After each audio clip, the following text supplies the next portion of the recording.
Hello बच्चों party, this is अर्चन आराठी। कैसे हैं मेरे सारे प्यारे प्यारे से जमूरे। Good evening all. Good evening बेटा। कैसे हो सब लोग? गुड। नाइस। चलिए, बहुत बढ़िया बेटा। वालेकुम अस्सलाम बेटा। Very good evening, very good evening.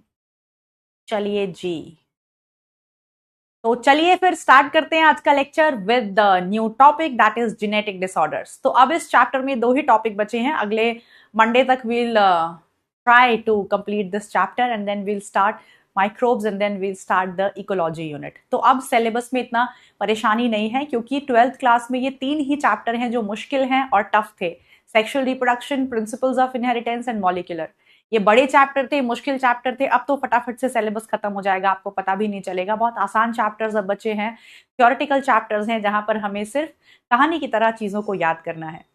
तो चलिए, सारे के सारे बच्चे फटाफट से अपनी कॉपी अपने सामने रख लीजिए, कंधे सीधे, आंखों में चमक, चेहरे पे स्माइल, और स्टार्ट करते हैं आज का lecture with the new topic that is genetic disorders. तो कल की क्लास में हमने डिस्कस किए थे म्यूटेशंस, जो मैंने आपको 3 तरह के बताए थे। जीन म्यूटेशन, जब जीन की सीक्वेंस में बदलाव आ जाए। क्रोमोसोमल म्यूटेशन, जब क्रोमोसोम के स्ट्रक्चर में चेंज आ जाए। और जीनोमैटिक म्यूटेशन, जब क्रोमोसोम के नंबर में चेंज आ जाए, जहां पर हमने एन्यूप्लॉइडी देखा था, ट्राइसोमी, मोनोसोमी। तो चलिए आज डिस्कस करते हैं जेनेटिक डिसऑर्डर्स को। आज हम डिस्कस करेंगे जेनेटिक डिसऑर्डर्स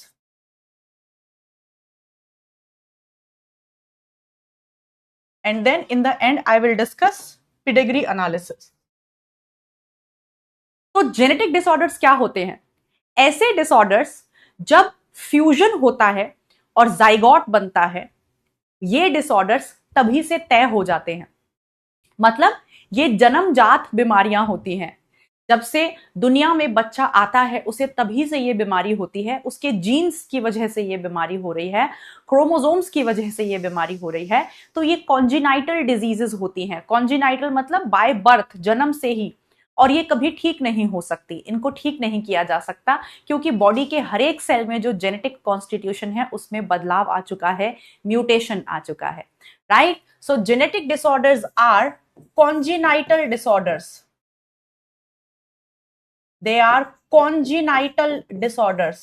Congenital का मतलब by birth disorders.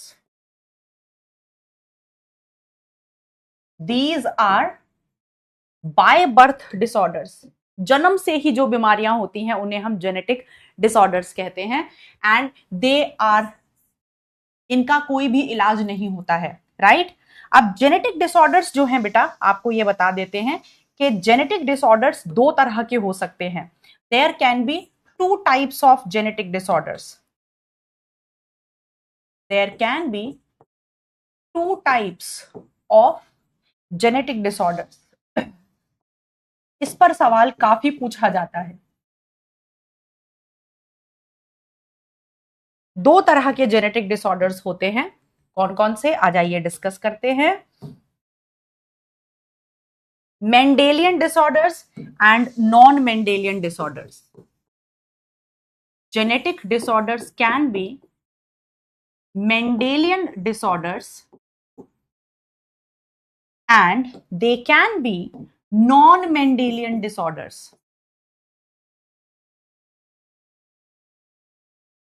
And they can be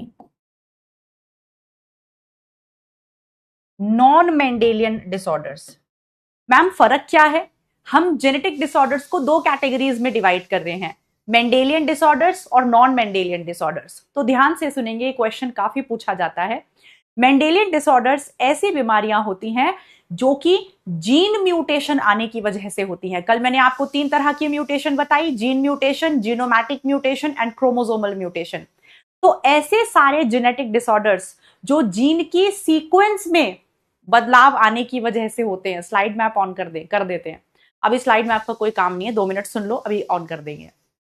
तो ऐसी सारी बीमारियां जो कि जीन की सीक्वेंस में चेंज आने की वजह से होती हैं, उन्हें हम मेंडेलियन डिसऑर्डर्स कहते हैं। लेकिन ऐसी सारी बीमारियां जो कि या तो क्रोमोसोम के नंबर बढ़ने या घटने से होती हैं या फिर क्रोमोसोम के स्ट्रक्चर बिगड़ने से होती हैं। यानी कि ऐसी सारी बीमारियां जो जीनोमैटिक म्यूटेशन और क्रोमोसोमल म्यूटेशन की वजह से होती हैं वो नॉन मेंडेलियन डिसऑर्डर्स होते हैं, और जो मेंडेलियन डिसऑर्डर्स होते हैं वो जीन म्यूटेशन की वजह से होते हैं। ठीक है, चलो अभी स्लाइड मैप ऑन कर देते हैं।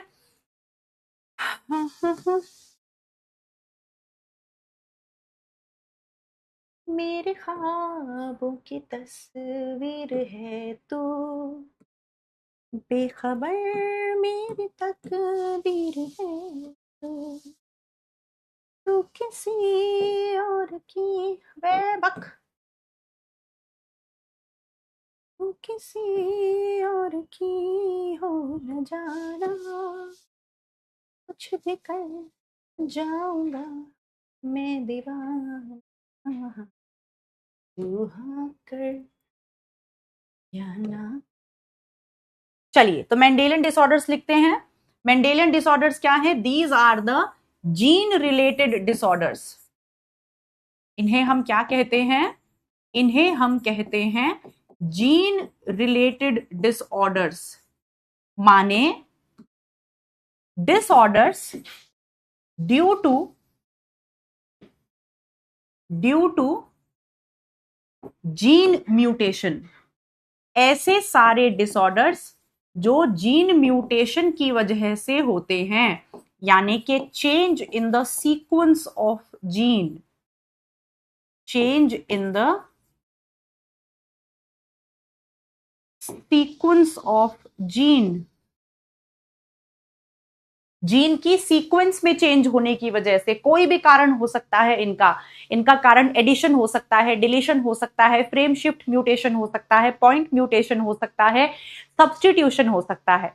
तो जीन म्यूटेशन की वजह से जो डिसऑर्डर्स आ रहे हैं, नॉन मेंडेलियन डिसऑर्डर्स को हम कहते हैं chromosomal disorders. These are called as the chromosomal disorders, जो कि किस वजह से होते हैं? Due to change in chromosome number और क्रोमोसोम स्ट्रक्चर, क्रोमोसोम नंबर और क्रोमोसोम स्ट्रक्चर। तो बदलाव जो हो रहा है वो या तो क्रोमोसोम के नंबर में हो रहा है या फिर क्रोमोसोम के स्ट्रक्चर में हो रहा है। सो चेंज इन, तो इन्हें हम क्रोमोसोमल डिसऑर्डर्स कहते हैं, उन्हें हम जीन रिलेटेड डिसऑर्डर्स कहते हैं। तो यहां पे या तो क्रोमोसोम के नंबर में चेंज आएगा या फिर क्रोमोसोम के स्ट्रक्चर में चेंज आएगा, लेकिन यहां पर जीन म्यूटेशन होगा, जीन की सीक्वेंस में चेंज आएगा, इसीलिए हम इन्हें जीन रिलेटेड डिसऑर्डर्स भी कहते हैं। तो ये क्वेश्चन आपको सीधा मिलता है, इसका ध्यान रखेंगे। तो हमने दो कैटेगरीज में डिवाइड कर लिया है, Mendelian disorders and non Mendelian disorders. Clear बेटा? सबने लिख लिया ये? Everyone done with this? चलिए आ जाइए, पहले आपको बताते हैं नॉन मेंडेलियन डिसऑर्डर्स के बारे में और फिर हम डिस्कस करेंगे मेंडेलियन डिसऑर्डर्स के बारे में।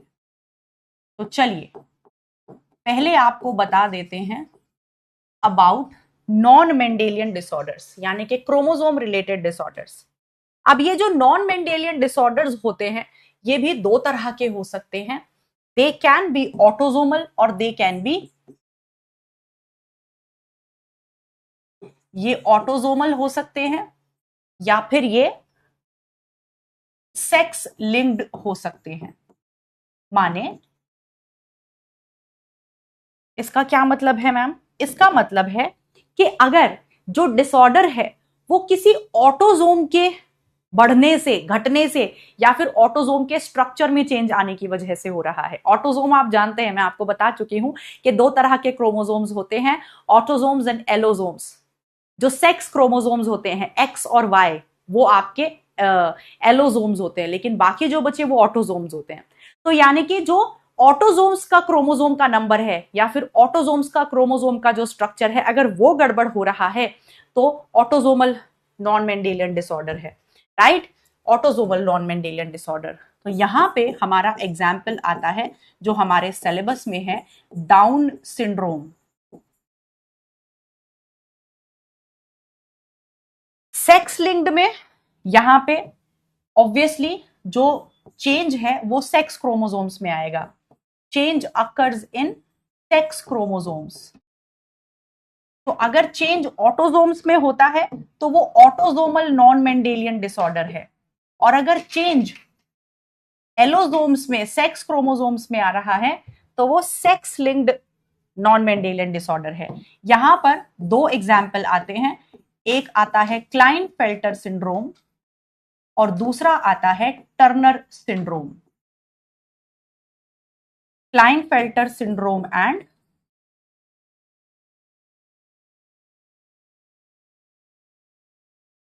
Turner syndrome. राइट, समझ में आ गया बेटा? तो अगर ऑटोजोम के चेंज की वजह से हो रहा है तो वो ऑटोजोमल नॉन मेंडेलियन डिसऑर्डर है, जैसे डाउन सिंड्रोम। अगर सेक्स क्रोमोसोम में चेंज आने की वजह से हो रहा है तो वो sex linked non Mendelian disorder है। क्लियर है? तो हमारे सिलेबस में 3 नॉन मेंडेलियन डिसऑर्डर्स हैं, डाउन सिंड्रोम, क्लाइनफेल्टर सिंड्रोम और टर्नर सिंड्रोम। राइट, चलिए तो एक एक करके इनको डिस्कस करते हैं। चलिए, उम्मीद है इतना सबने लिख लिया होगा। तो सबसे पहले let us discuss downs syndrome.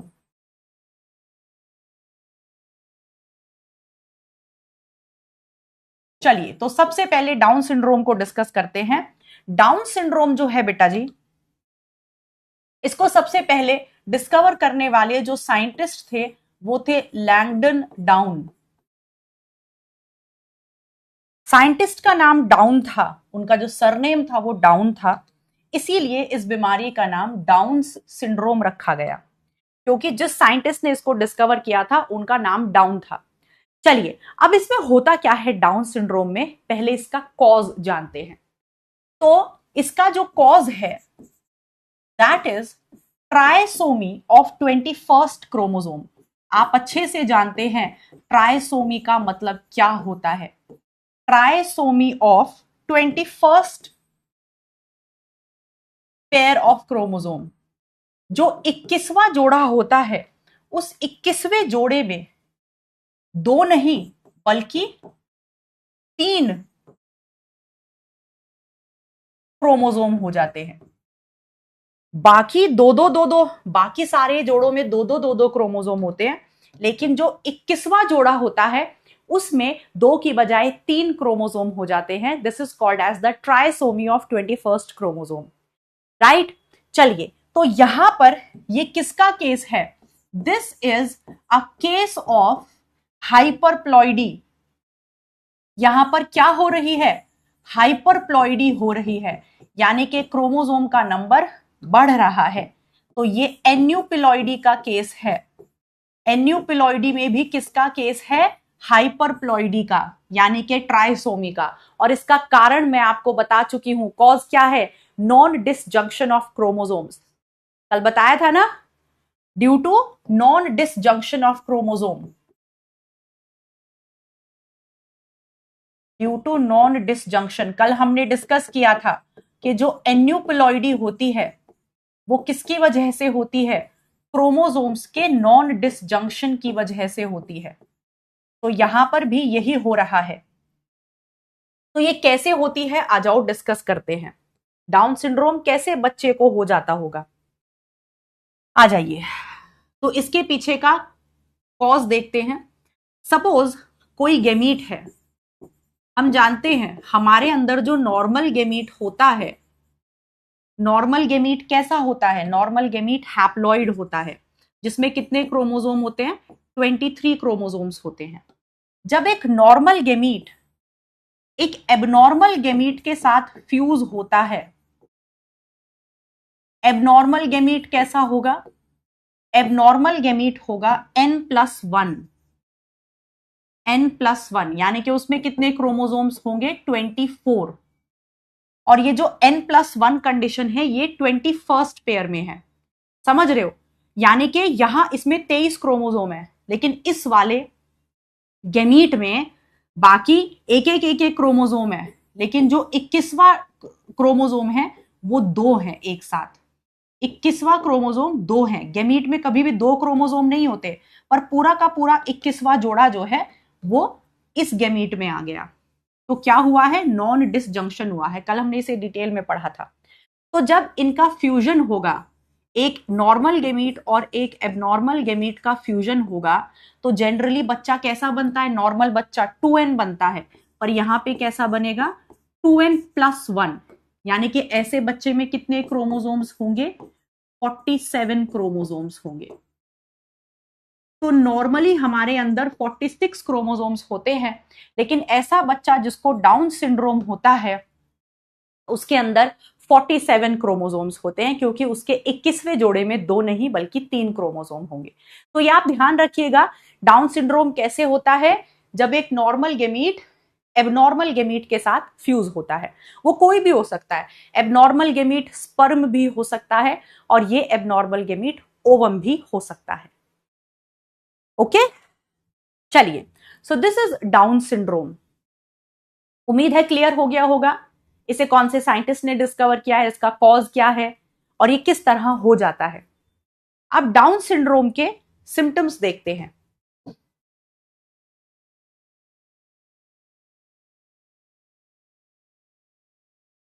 What are the symptoms of Down syndrome? तो आप ध्यान रखिएगा यहां पे कि जो डाउन सिंड्रोम वाला बच्चा होता है उसका जो फेस होता है वो मून फेस्ड होता है। Moon faced. मून का मतलब ये नहीं है चांद सा चेहरा। चांद सी महबूबा हो मेरी, कब ऐसा मैंने सोचा था, वो वाला चांद नहीं। चांद का मतलब है चपटा सा फेस होता है। अभी फोटो दिखाऊंगी डाउन सिंड्रोम में बच्चा कैसा दिखाई देता है।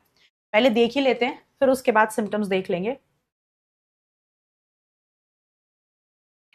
कि डाउन सिंड्रोम में बच्चा कैसा नजर आता है।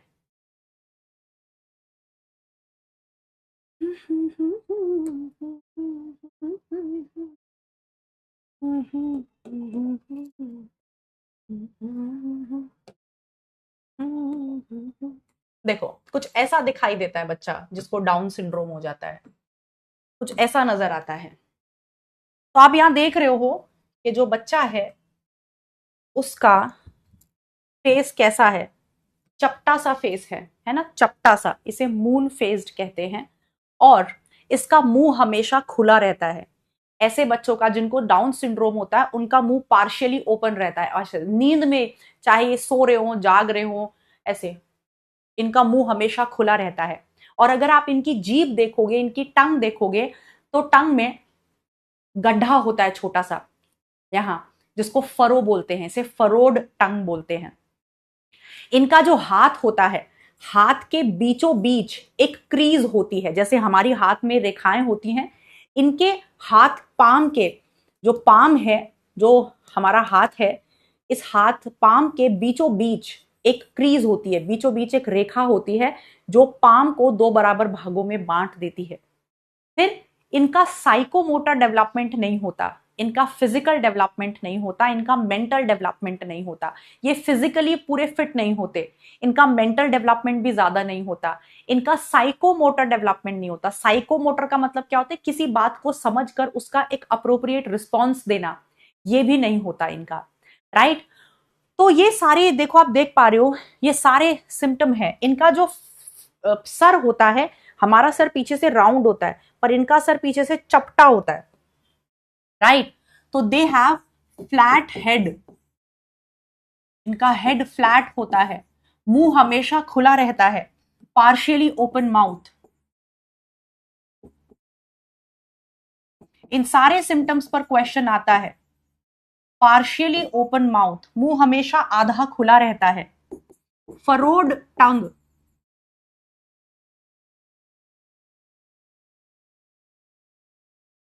फरोड टंग, जीभ में गड्ढा होता है। देन मिडल क्रीज इन पाम, हाथ के पंजे में बीचों बीच एक रेखा होती है जो उसको 2 बराबर भागों में बांट देती है। देन फिजिकल साइकोमोटर, साइकोमोटर का मतलब बता दिया मैंने आपको, और मेंटल रिटार्डेशन। रिटार्डेशन का मतलब क्या होता है? ठीक से डेवलपमेंट ना होना। रिटार्डेशन का मतलब होता है ठीक से डेवलपमेंट ना होना। तो इनका फिजिकल, मेंटल, साइकोमोटर डेवलपमेंट ठीक से नहीं होता है। फिर इन्हें कॉन्जिनाइटल हार्ट डिजीजेस होती हैं। इन्हें कॉन्जिनाइटल हार्ट डिजीजेस होती हैं। इन्हें जन्मजात दिल की बीमारी होती है। डाउन सिंड्रोम जिन बच्चों को होता है उन्हें दिल की बीमारी भी होती है। उन्हें दिल की बीमारी भी होती है। तो ये सारे सिम्टम्स हैं डाउन सिंड्रोम वाले बच्चों के। ठीक है? Partially open mouth, furrowed tongue, middle crease in the palm, physical, psychomotor, mental development proper नहीं होता, जन्मजात दिल की बीमारी होती है, फ्लैट हेड होता है, मून फेस्ड होता है।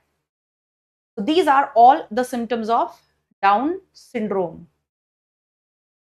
ओके, चलिए, उम्मीद है लिख लिया होगा सारे बच्चों ने। अब एक बार एनसीईआरटी से देख लेते हैं कि एनसीईआरटी में क्या इसके सिम्टम्स दे रखे हैं। एनसीईआरटी में इसका कैरियोटाइप दे रखा है इस डिजीज का, और कैरियोटाइप के साथ साथ एक डायग्राम भी दे रखा है, वो एक बार हम देख लेते हैं। आ जाइए।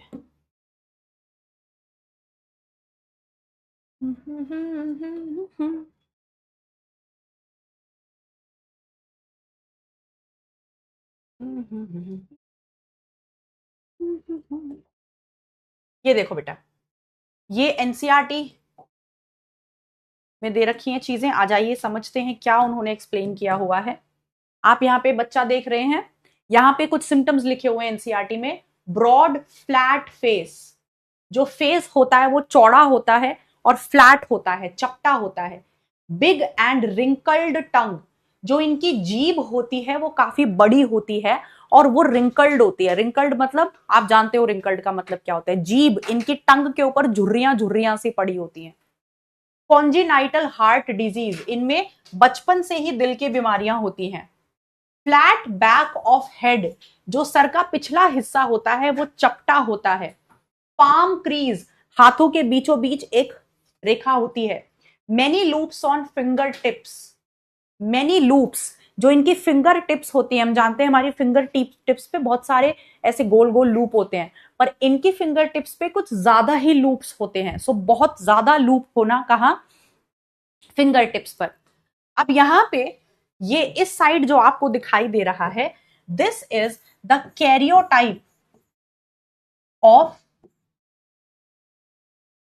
Down syndrome. मैम कैरियोटाइप क्या होता है? बेटा कैरियोटाइप एक डायग्रामेटिक रिप्रेजेंटेशन होता है जहां हम क्रोमोसोम्स को उनके साइज के मुताबिक अरेंज करके दिखाते हैं। तो ये जो आपको इधर की तरफ दिखाई दे रहा है, this is the karyotype. Karyotype क्या होता है? एक डायग्रामेटिक रिप्रेजेंटेशन होती है जहां पे हम क्रोमोसोम्स को उनके साइज के हिसाब से अरेंज कर देते हैं।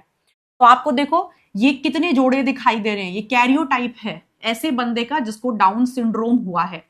तो यहां पे आप देख रहे हो, इसको मैं हाईलाइट कर देती हूं, ये जो आपको दिखाई दे रहा है उसको हाईलाइट कर देते हैं यहां पे।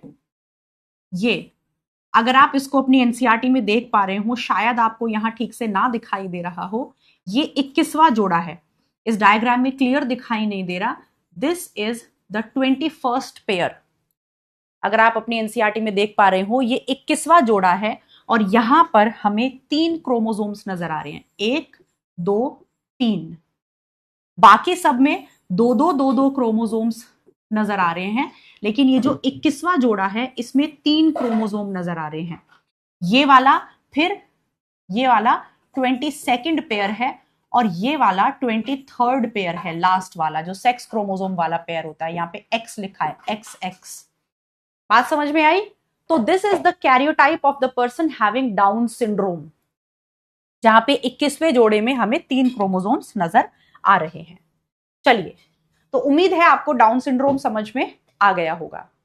आगे चलते हैं। डाउन सिंड्रोम के बाद let's move towards the another chromosomal disorder, that is Klinefelter syndrome.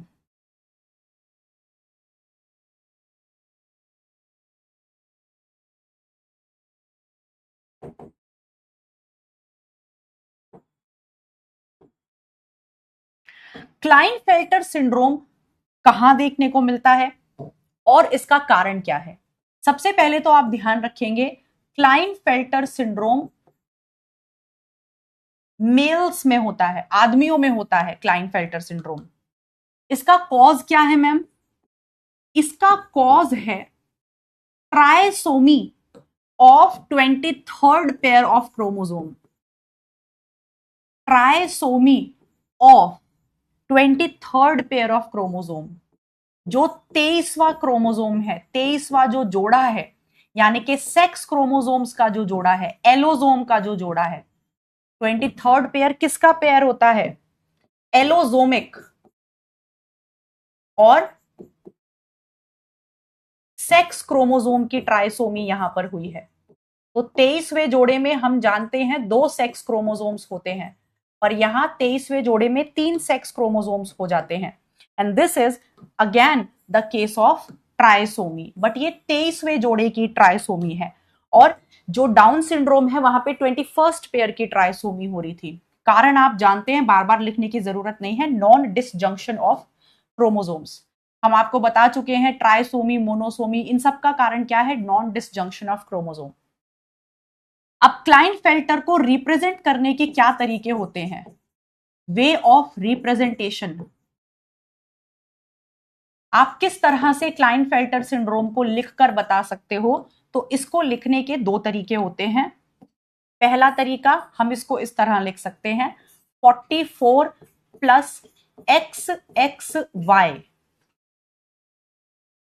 Normal mails में क्या होता है? अगर हम नॉर्मल मेल्स का जेनेटिक कॉन्स्टिट्यूशन देखें तो उनके पास 44 क्रोमोसोम्स, ऑटोसोम्स होते हैं और लास्ट वाला पेयर XY होता है। ये नॉर्मल मेल होता है, right? This is the normal male. But यहां देखो, ये ऐसा मेल है जिसको क्लाइनफेल्टर सिंड्रोम हुआ है, उसमें एक एक्स्ट्रा एक्स क्रोमोसोम है। इसको दिखाने का दूसरा तरीका ये होता है 47, XXY। अब बच्चे इसमें कंफ्यूज हो जाते हैं। इसको दिखाने के 2 तरीके हैं, या तो आप सीधा ये बताओ 44 प्लस XXY, या फिर 47, XXY। यानी कि हम सीधा ये बता रहे हैं कि इस बंदे में टोटल क्रोमोसोम कितने हैं? इस बंदे में टोटल क्रोमोसोम 47 है। और वो किस वजह से है? हमने साइड में वजह भी लिख दी, XXY। तो दोनों ही तरीकों से आप क्लाइनफेल्टर सिंड्रोम को दिखा सकते हैं, या तो 44 प्लस XXY लिख लो या फिर 47, XXY लिख दो। ठीक है, चलिए। अब यहां पे हो क्या रहा है? यहां पे there is extra X chromosome, there is extra X chromosome in males. Males के अंदर एक एक्स्ट्रा एक्स क्रोमोसोम होने की वजह से यह बीमारी होती है। मेल के अंदर एक एक्स क्रोमोसोम होता है और एक वाई क्रोमोसोम होता है, पर यहां पे आप देख रहे हैं 2 एक्स क्रोमोसोम है और एक वाई क्रोमोसोम है। तो दिस इज क्लाइनफेल्टर सिंड्रोम। अब इसके सिम्टम्स क्या है? क्लाइनफेल्टर सिंड्रोम में क्या क्या देखने को मिलता है? तो इसका सबसे पहला सिम्टम है गाइनेकोमेस्टिया। जिस पर क्वेश्चन आता है, सबसे पहला सिम्टम है gynecomastia. That means development of breasts and feminine characters. कुछ मेल्स ऐसे होते हैं जिनमें थोड़े फेमिनिन कैरेक्टर्स होते हैं, तो इनमें थोड़े फेमिनिन कैरेक्टर्स होंगे because of the extra X chromosome they have. So development of feminine characters and breasts.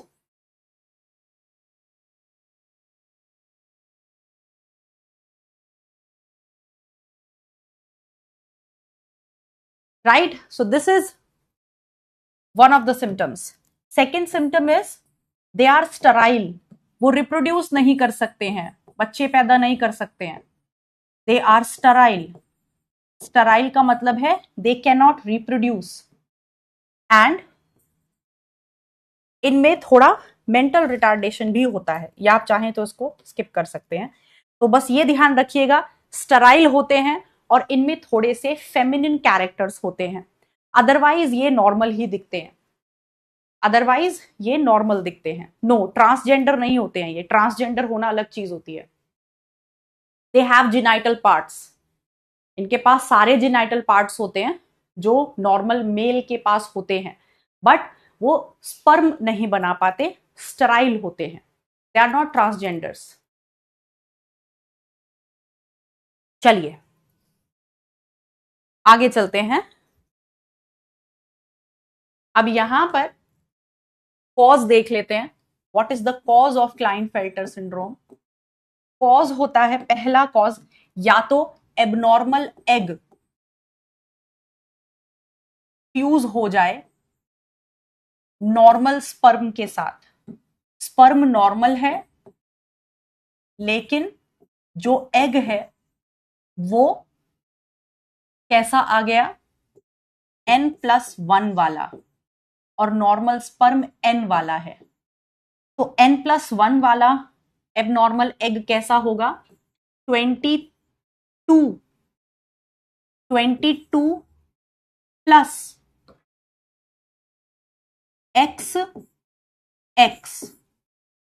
हम जानते हैं कि जो नॉर्मल एग होता है वो कैसा होता है, नॉर्मल एग में कितने क्रोमोसोम्स होते हैं? एक नॉर्मल एग में एक एक्स क्रोमोसोम होता है, लेकिन यहां आप देखो नॉर्मल एग में आपको कितने एक्स क्रोमोसोम दिखाई दे रहे हैं? एबनॉर्मल एग में 2 एक्स क्रोमोसोम, यानी कि ये ऐसा एग है जहां दोनों एक्स क्रोमोसोम एक ही एग में आ गए हैं। नॉर्मल स्पर्म कैसा है, 22 प्लस Y, ये नॉर्मल स्पर्म है। तो जब नॉर्मल स्पर्म एबनॉर्मल एग के साथ फ्यूज होता है तो हमें मिलती है 2n+1 कंडीशन, यानी कि 44 प्लस XXY वाली condition, and this is the Klinefelter syndrome. या फिर ऐसा भी हो सकता है कि एग नॉर्मल हो, ऐसा भी हो सकता है एग नॉर्मल हो लेकिन स्पर्म एबनॉर्मल हो।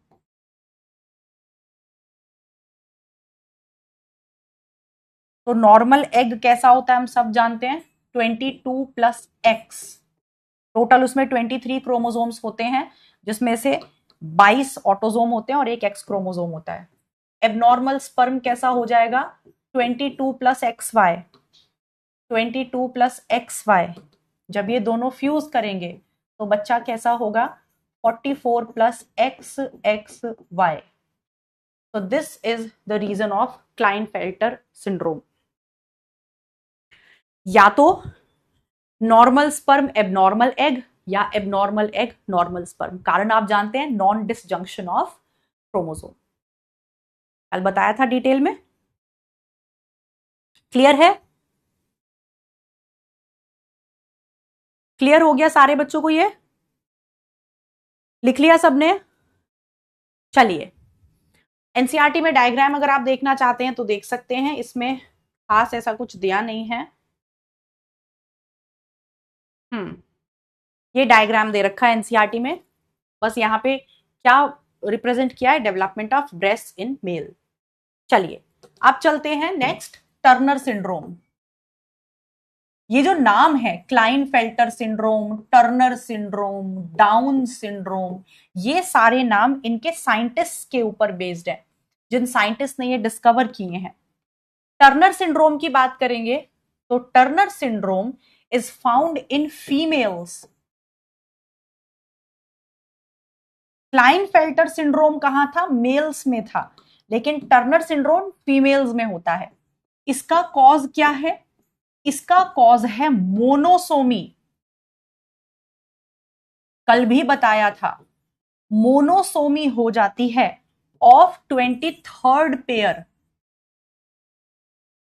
ऑफ 23rd पेयर, यानी कि जो सेक्स क्रोमोसोम्स होते हैं फीमेल में, उसकी मोनोसोमी हो जाती है, उसमें 2 एक्स क्रोमोसोम नहीं होते, एक ही एक्स क्रोमोसोम होता है।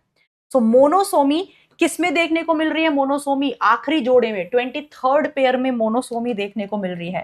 कारण आप जानते हैं, लिखा चुके हैं, नॉन डिसजंक्शन ऑफ क्रोमोसोम्स। तो यहां पे क्या हो रहा है, यहां पे फीमेल्स में एक ही एक्स क्रोमोसोम है, 1 एक्स क्रोमोसोम इन फीमेल्स। तो इसको हम कैसे रिप्रेजेंट करते हैं? इसको रिप्रेजेंट करने के भी 2 तरीके हैं। या तो हम इसको लिखते हैं 44 प्लस एक्स ओ, या फिर हम इसे लिखते हैं 45 कॉमा एक्स ओ। फीमेल्स में एक एक्स क्रोमोसोम कम हो गया है, यानी कि 1 एक्स क्रोमोसोम इन फीमेल्स। ऐसा सिंड्रोम जहां पर फीमेल्स में केवल एक ही एक्स क्रोमोसोम है, 2 एक्स क्रोमोसोम्स नहीं है। जिसकी वजह से क्या होता है, इसके क्या सिम्टम्स होते हैं? पहला सिम्टम्स, ऐसी जो फीमेल्स होती हैं वो स्टराइल होती हैं, वो रिप्रोड्यूस नहीं कर सकती हैं, स्टराइल फीमेल्स। दूसरा, शॉर्ट स्टेचर, इनकी हाइट काफी छोटी रहती है, they have short stature, and then they have rudimentary ovaries। rudimentary ovaries का मतलब क्या होता है कि इनकी ओवरीज डेवलप्ड नहीं होती हैं, इनकी ओवरीज ठीक से डेवलप्ड नहीं होती हैं, इसीलिए ये रिप्रोड्यूस नहीं कर सकती हैं, और इनमें मेंस्ट्रुअल साइकिल भी एब्सेंट होती है, मेंस्ट्रुअल साइकिल एब्सेंट।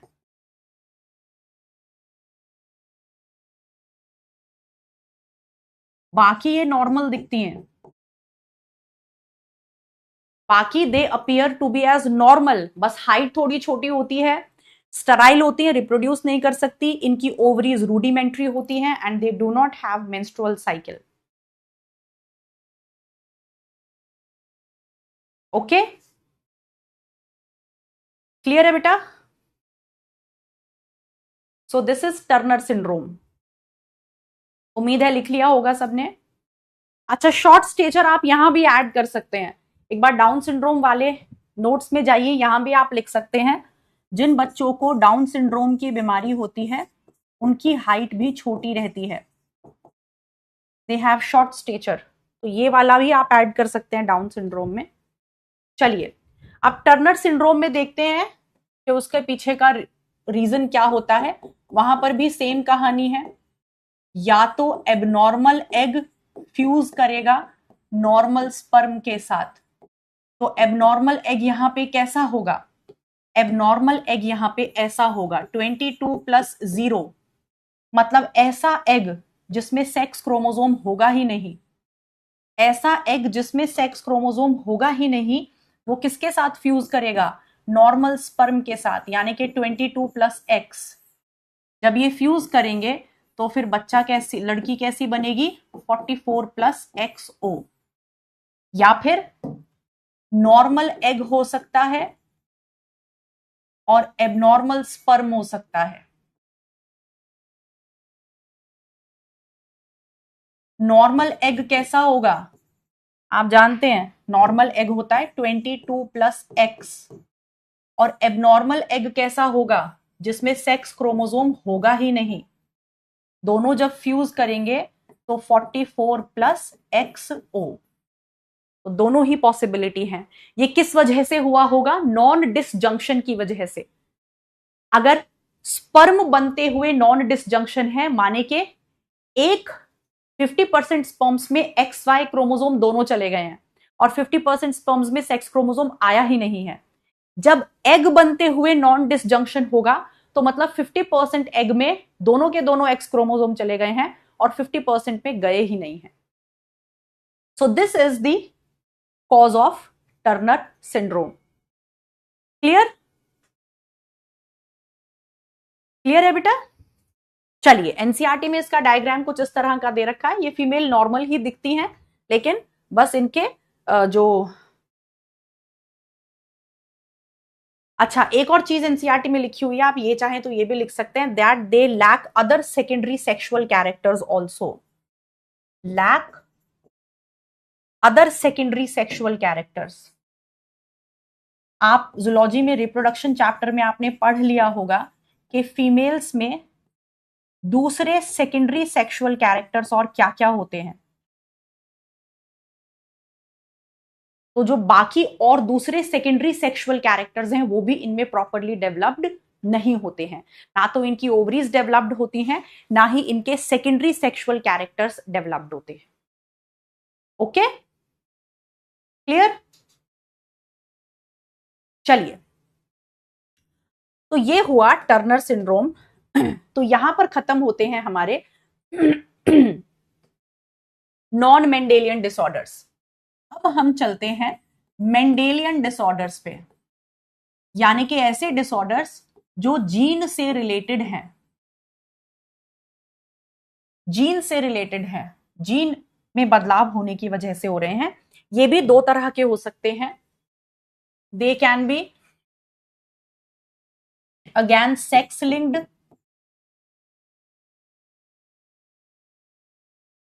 और दे कैन बी ऑटोजोमल।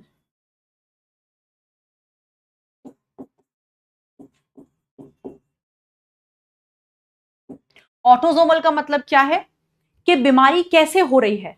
बीमारी हो रही है जब किसी ऑटोजोम के ऊपर बैठी जो जीन है, जब किसी ऑटोजोम के ऊपर बैठी जो जीन है उसकी सीक्वेंस में चेंज आ रहा है। सपोज 7th क्रोमोजोम है, 7th क्रोमोजोम के ऊपर कोई जीन बैठी है, उस जीन की सीक्वेंस में चेंज आने की वजह से बीमारी हो रही है, तो वो ऑटोजोमल मेंडेलियन डिसऑर्डर है। सेक्स लिंक्ड मेंडेलियन डिसऑर्डर या तो एक्स क्रोमोजोम के ऊपर कोई जीन बैठी है, उसमें चेंज होने की वजह से हो रहा है, या फिर वाई क्रोमोजोम के ऊपर कोई जीन बैठी है। अब क्योंकि यहां पे जीन की बात हो रही है, तो हम जानते हैं कि जीन अपने दो रूपों में प्रेजेंट हो सकती है, अपनी दो फॉर्म्स में प्रेजेंट हो सकती है। It can B dominant and it can B recessive. अगर जीन अपनी डोमिनेंट फॉर्म में है, माने ओरिजिनल जीन में कोई म्यूटेशन आया और म्यूटेशन होने के बाद भी वो प्रोटीन बना रही है, लेकिन एक बदला हुआ एबनॉर्मल प्रोटीन बना रही है जिसकी वजह से बीमारी हो रही है, तो वो डोमिनेंट डिसऑर्डर है। लेकिन अगर ओरिजिनल जीन में म्यूटेशन आया और म्यूटेशन आने की वजह से जीन रिसेसिव हो गई है, और रिसेसिव होने की वजह से वो अब प्रोटीन नहीं बना रही है और प्रोटीन ना बनने की वजह से बीमारी हो रही है, तो वो रिसेसिव डिसऑर्डर होगा। तो जब हम जीन की बात करते हैं, जीन तो जब हम क्रोमोसोमल डिसऑर्डर्स की बात कर रहे थे तो वहां पे हमने डोमिनेंट और रिसेसिव की बात नहीं करी थी, क्योंकि क्रोमोसोम थोड़ी ना डोमिनेंट और रिसेसिव होता है। डोमिनेंट और रिसेसिव तो जीन होती है। तो अब यहां पर फिर से दो केस बन जाते हैं। ऑटोजोम का मतलब, ऑटोजोमल का मतलब है change in gene, change in gene present on autosome. ऐसी कोई जीन जो ऑटोजोम पर बैठी है, अगर उसमें बदलाव होने की वजह से बीमारी हो रही है, तो वो ऑटोजोमल मेंडेलियन डिसऑर्डर है। और ये भी दो तरह का हो सकता है। It can be autosomal dominant disorder and it can be autosomal recessive disorder.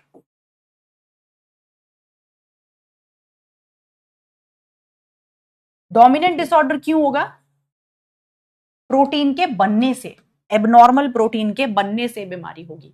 और रिसेसिव डिसऑर्डर क्यों होगा? प्रोटीन के ना बनने से बीमारी होगी। Right? No enzyme formed, no enzyme और प्रोटीन फॉर्म्ड।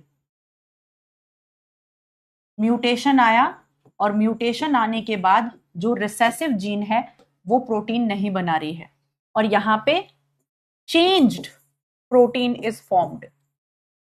यहां पे म्यूटेशन हुआ जीन में, और म्यूटेशन होने की वजह से एक एबनॉर्मल प्रोटीन बन रहा है, उसकी वजह से बीमारी हो रही है। तो यहां पे डोमिनेंट डिसऑर्डर में एक एग्जांपल आपको याद रखना है, मायोटोनिक मस्कुलर डिस्ट्रॉफी। ये क्योंकि एनसीईआरटी में डायग्राम में लिखा हुआ है, पेडिग्री एनालिसिस में इसका एग्जाम्पल लिखा हुआ है, तो हमें इसके बारे में पता होना चाहिए। मस्कुलर डिस्ट्रॉफी, ये इंपॉर्टेंट है। मायोटोनिक मस्कुलर डिस्ट्रॉफी, इसका क्या मतलब होता है? मायोटोनिक मस्कुलर डिस्ट्रॉफी ये एक ऐसी बीमारी है जहां पे मसल्स जो हैं वो ठीक से काम नहीं करती हैं, वो ठीक से रिलैक्स और कॉन्ट्रैक्ट नहीं होती हैं। तो ये ऑटोजोमल डोमिनेंट डिसऑर्डर है, ध्यान रखेंगे। मायोटोनिक मस्कुलर डिस्ट्रॉफी सीधा सवाल पूछते हैं, ऑटोजोमल डोमिनेंट मेंडेलियन डिसऑर्डर है। यहाँ पे और भी बहुत सारे एग्जाम्पल आते हैं बट वो पूछे नहीं जाते, सिलेबस में नहीं है। एक आध अगर आप लिखना चाहो, पॉलीडेक्टाइली इसका एग्जाम्पल है। ऋतिक रोशन, ऋतिक रोशन के पास 5 से ज्यादा उंगलियां हैं, 6 उंगलियां हैं, तो ये एक एबनॉर्मल प्रोटीन के बनने से होती हैं। बस 6 उंगलियां हैं, तो जब 5 से ज्यादा उंगलियां होती हैं तो उसको पॉलीडेक्टाइली बोलते हैं। चलिए, यहां से यही क्वेश्चन आता है, इंपॉर्टेंट है recessive disorders. Autosomal recessive disorder के एग्जाम्पल्स बहुत इंपॉर्टेंट हैं जो हमारे सिलेबस में भी हैं। इसमें सबसे पहला आ जाता है sickle cell anaemia. Sickle cell anaemia एक ऑटोजोमल रिसेसिव मेंडेलियन डिसऑर्डर है। दूसरा एग्जाम्पल यहां पर आता है फिनाइल कीटोनूरिया। Phenylketonuria. तीसरा एग्जाम्पल यहां पर आता है थैलेसीमिया।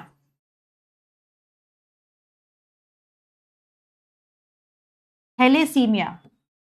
Then cystic fibrosis.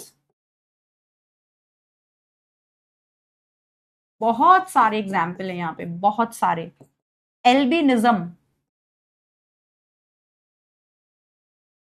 ये सारे ऑटोजोमल रिसेसिव डिसऑर्डर्स के एग्जाम्पल हैं, लेकिन हमारे सिलेबस में केवल ऊपर के 3 का डिस्क्रिप्शन है। एनसीईआरटी में डिस्क्रिप्शन केवल इन तीनों का दे रखा है, sickle cell anaemia, phenylketonuria and thalassaemia. Cystic fibrosis एक ऐसी बीमारी होती है, ये काफी खराब बीमारी है। इसमें बच्चा 12 साल की उम्र तक ही जिंदा रह पाता है, फिर उसके बाद डेथ हो जाती है। सिस्टिक फिब्रोसिस में क्या होता है, डिफरेंट डिफरेंट बॉडी पार्ट्स में म्यूकस बनने लगता है, गले में, गैस्ट्रोइंटेस्टाइनल ट्रैक्ट में, ऑर्गन्स के अंदर, और वो म्यूकस जमा होते रहता है और जमा होने की वजह से ब्लॉकेज हो जाता है। एल्बिनिज्म आपने देखा होगा कि काफी सारे जो बच्चे होते हैं वो एकदम वाइट होते हैं।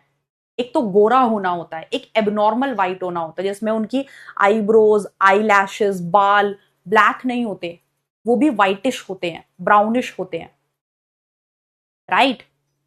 तो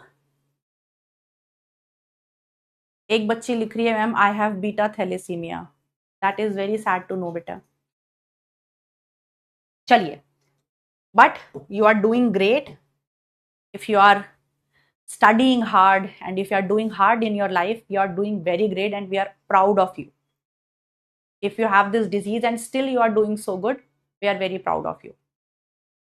चलिए, तो एल्बिनिज्म में मिलेनिन नहीं बनता। आप जानते हैं हमारे जो स्किन कलर है, जैसे मेरा व्हीटिश स्किन कलर है, it is because of melanin. लेकिन इन बंदों में मिलेनिन बनता ही नहीं है, एकदम भूरे होते हैं। उनकी जो आइरिस होता है आंखों का, वो भी भूरा होता है, मतलब ब्लैक कुछ होता ही नहीं है। तो चलिए, ये कुछ एग्जाम्पल्स हैं, आप देखते हैं। सेक्स लिंक्ड डिसऑर्डर्स, यहां पे एक्स लिंक्ड आ जाएंगे। एक्स लिंक्ड मतलब एक्स क्रोमोसोम के ऊपर कोई जीन बैठी है, उसमें कुछ गड़बड़ होने की वजह से बीमारी हो रही है। And they can be Y linked, Y chromosome के ऊपर कोई जीन बैठी है और उसमें गड़बड़ हो रही है। तो एक्स लिंक्ड रिसेसिव डिसऑर्डर्स हमारे सिलेबस में है, हमारे सिलेबस में है एक्स लिंक्ड रिसेसिव डिसऑर्डर्स, और जिसमें एग्जाम्पल आता है कलर ब्लाइंडनेस और हीमोफीलिया का। ये दो हमारे सिलेबस में है। ये दोनों एक्स लिंक्ड रिसेसिव डिसऑर्डर हैं, मतलब एक्स क्रोमोसोम पर कोई जीन बैठी है, उसमें म्यूटेशन आ चुका है और वो अब प्रोटीन नहीं बना रही है, जिसकी वजह से कलर ब्लाइंडनेस और हीमोफीलिया हो जा रहा है। वाई लिंक्ड डिसऑर्डर्स में वैसे तो हमारे सिलेबस में है नहीं, पर एक आध एग्जाम्पल अगर आप चाहते हैं तो मैं लिख देती हूँ। हाइपरट्राइकोसिस, कुछ ऐसे मेल्स होते हैं जिनमें बहुत ज्यादा बाल होते हैं, मतलब एक तो नॉर्मल होते हैं, नॉर्मली बहुत ज्यादा बाल हैं, एक भालू जैसे, मतलब पूरी बॉडी बालों से पूरी कवर्ड है, जरूरत से ज्यादा बाल होते हैं। मैं अक्षय कुमार और अनिल कपूर की बात नहीं कर रही, वो फिर भी नॉर्मल है। सूरज को भी वही कंडीशन है अक्षय कुमार वाली, लेकिन वो फिर भी नॉर्मल है। That is not hypertrichosis. Hypertrichosis मतलब भालू जैसी कहानी, बहुत बाल, वॉल्वरीन जैसे। So that is hypertrichosis, that is Y linked disorder. ठीक है, और ये हमारे एक्स लिंक्ड रिसेसिव डिसऑर्डर्स है। तो चलिए, उम्मीद है आपको ये सारी टेबल अच्छे से याद हो गई होगी। यहां से क्वेश्चन सीधा पूछता है, आपको एक डब्बा देगा, उस डब्बे में बहुत सारी बीमारियां लिख देगा और पूछेगा बताओ इनमें से कितने मेंडेलियन डिसऑर्डर हैं, कितने नॉन मेंडेलियन डिसऑर्डर हैं। तो आपको ध्यान रखना है। ठीक है, समझ में आ गया कौन से डिसऑर्डर्स मेंडेलियन है, कौन से नॉन मेंडेलियन है। चलिए अब एक एक करके इनको उठाते हैं, फटाफट से इनको एक्सप्लेन करते हैं। चलिए सबसे पहले उठा लेते हैं हम सिकल सेल अनीमिया को।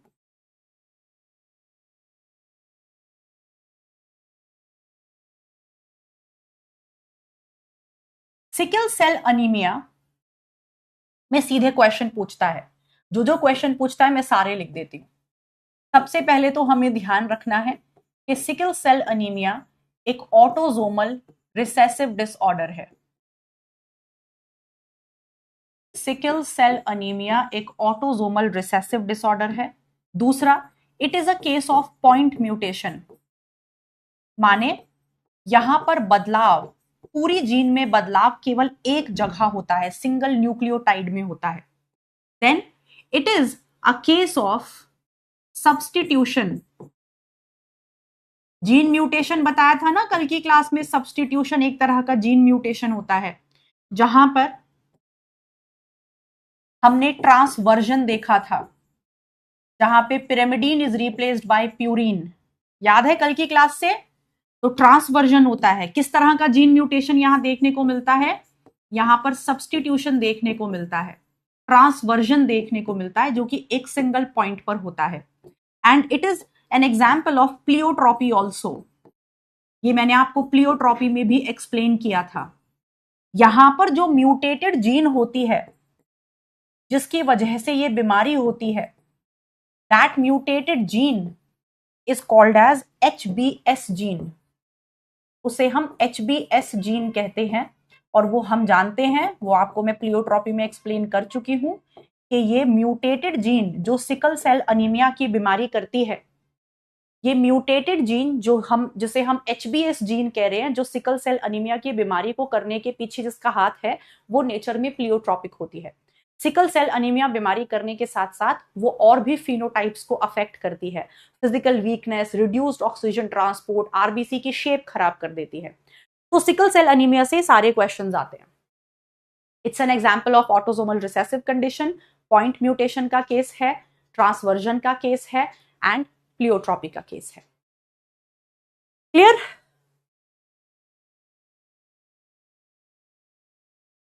क्लियर है?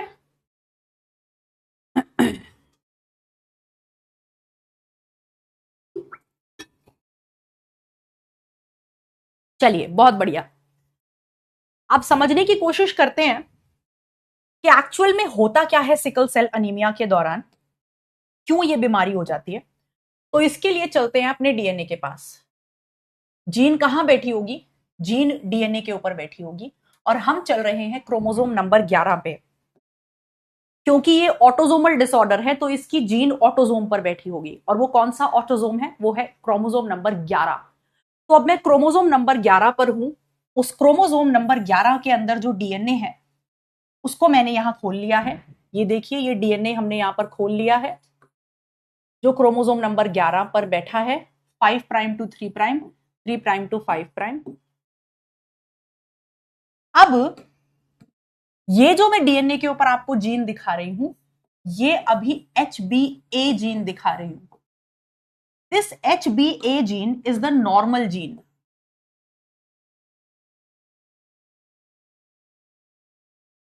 ये HbA जीन नॉर्मल जीन है जो नॉर्मल हीमोग्लोबिन बनाती है।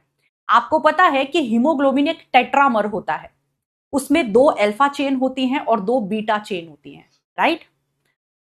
तो यहां पर ये जो HbA जीन बैठी है, कहां, कौन से क्रोमोसोम पर बैठी है? On chromosome 11। क्रोमोसोम नंबर 11 पर एक जीन बैठी है जिसे हम HbA जीन कहते हैं। ये जीन नॉर्मल बीटा चेन बनाती है, ये जीन नॉर्मल बीटा चेन बनाती है, जिसकी वजह से नॉर्मल हीमोग्लोबिन बनता है। जब नॉर्मल बीटा चेन बनेगी तो वो normal beta chain normal haemoglobin बनाएंगी, राइट।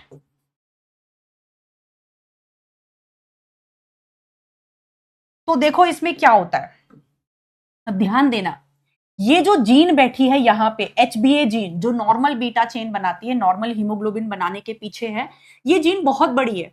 उसमें बहुत सारी सीक्वेंस ATGCTTAT, बहुत बड़ी जीन होगी, उसमें बहुत सारे न्यूक्लियोटाइड्स होंगे।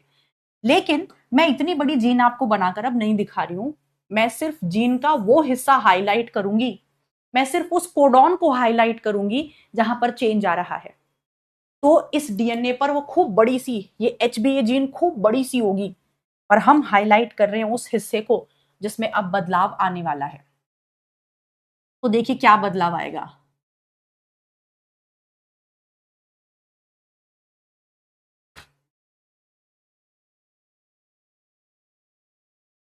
ये कोडॉन है, ये कोडॉन है। इस कोडॉन में एक जगह पर बदलाव आएगा।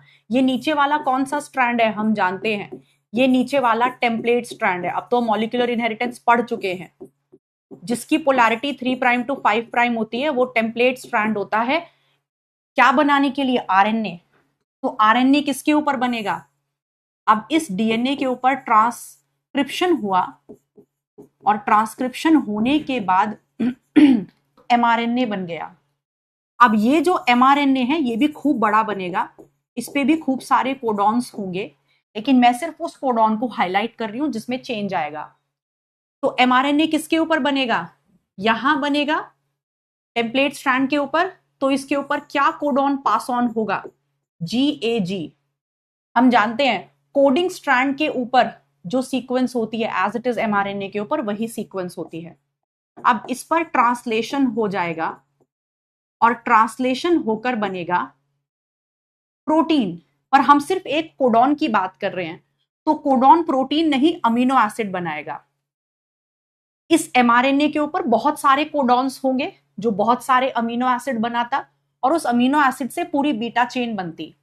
लेकिन अभी मैं सिर्फ उस हिस्से को हाईलाइट कर रही हूं जहां बदलाव होगा।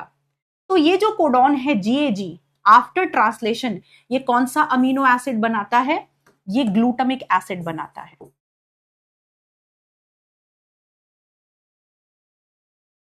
तो नॉर्मल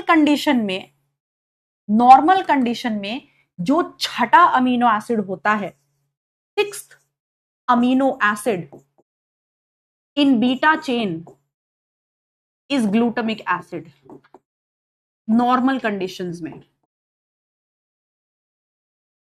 तो हीमोग्लोबिन के अंदर जो बीटा चेन है, बीटा चेन एक प्रोटीन चेन है, उस प्रोटीन चेन में बहुत सारे अमीनो एसिड्स होंगे जिसको ये पूरी HbA जीन बनाती है। इस HbA जीन पर बहुत सारे कोडॉन्स होंगे, वो बहुत सारे कोडॉन्स बहुत सारे अमीनो एसिड्स बनाएंगे, जिससे मिलकर एक बड़ी प्रोटीन चेन बनेगी जिसे हम बीटा चेन कहते हैं। तो होता क्या है, इस जीन में जो छठा कोडॉन होता है, इस जीन में बहुत सारे कोडॉन्स होंगे, लेकिन जो छठा कोडॉन होता है उस छठे कोडॉन पर, उस छठे कोडॉन से, 6th कोडॉन से जो अमीनो एसिड बनता है वो ग्लूटामिक एसिड बनता है। तो बीटा चेन में बहुत सारे अमीनो एसिड्स हैं, 6th पोजीशन पर कौन सा अमीनो एसिड होता है? Glutamic acid. ये तो नॉर्मल कंडीशन है। अब एबनॉर्मल कंडीशन देखो, ये नॉर्मल कंडीशन थी जो मैंने अभी आपको बताई। अब यहां पर हम HbS जीन के बारे में देखेंगे, यानी कि अब हम एबनॉर्मल कंडीशन देखेंगे। This is mutated gene.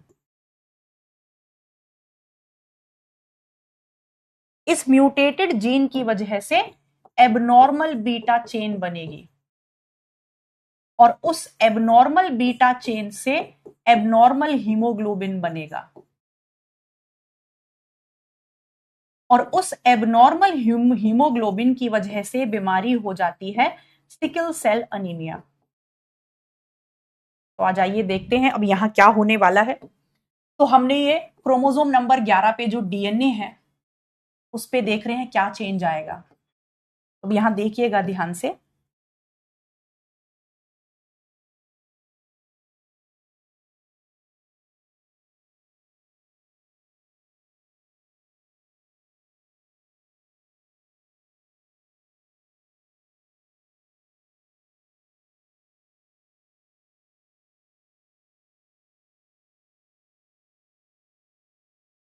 तो हम बदलाव टेम्पलेट स्ट्रैंड पे काउंट करेंगे। बदलाव कोडिंग स्ट्रैंड में भी आता है, लेकिन हम बदलाव कहां काउंट करते हैं?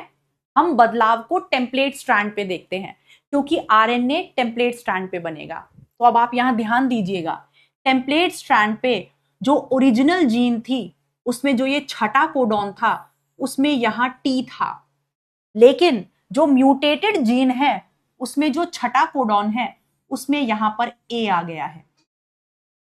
बदलाव कोडिंग स्ट्रैंड में भी हो रहा है, लेकिन हमें किससे मतलब है? हमें टेम्पलेट स्ट्रैंड से मतलब है। क्यों? क्योंकि आरएनए तो उसी के ऊपर बनता है।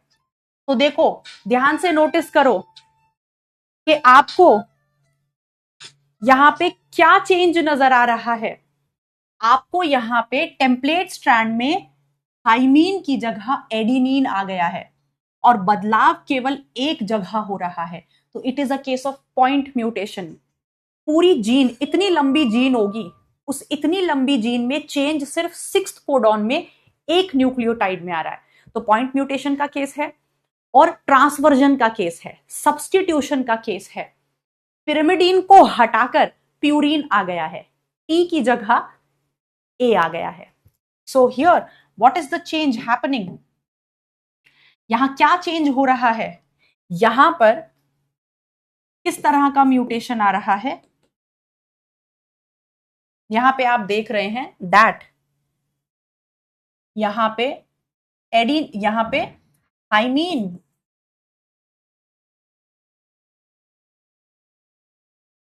is replaced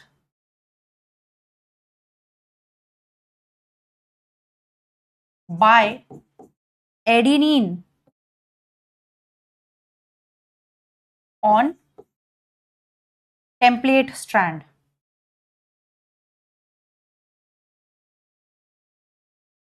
टेम्पलेट स्ट्रैंड के ऊपर पिरिमिडीन को हटाकर वहां प्यूरिन लग गया है, थाइमीन को हटा दिया गया है और वहां एडिनिन लगा दिया गया है। So it is a case of transversion, it is a case of substitution. ऐसा होने की वजह से जो अब एमआरएनए बनेगा वो एमआरएनए के ऊपर कोडॉन क्या होगा? वो एमआरएनए के ऊपर कोडॉन होगा GUG, और जब इसके ऊपर ट्रांसलेशन होगा तो कौन सा अमीनो एसिड बनेगा? तो अब अमीनो एसिड बनेगा वेलिन। यानी कि एबनॉर्मल कंडीशन में जो 6th अमीनो एसिड होगा in abnormal beta chain, 6th amino acid in abnormal beta chain is valine. In abnormal beta chain is valine.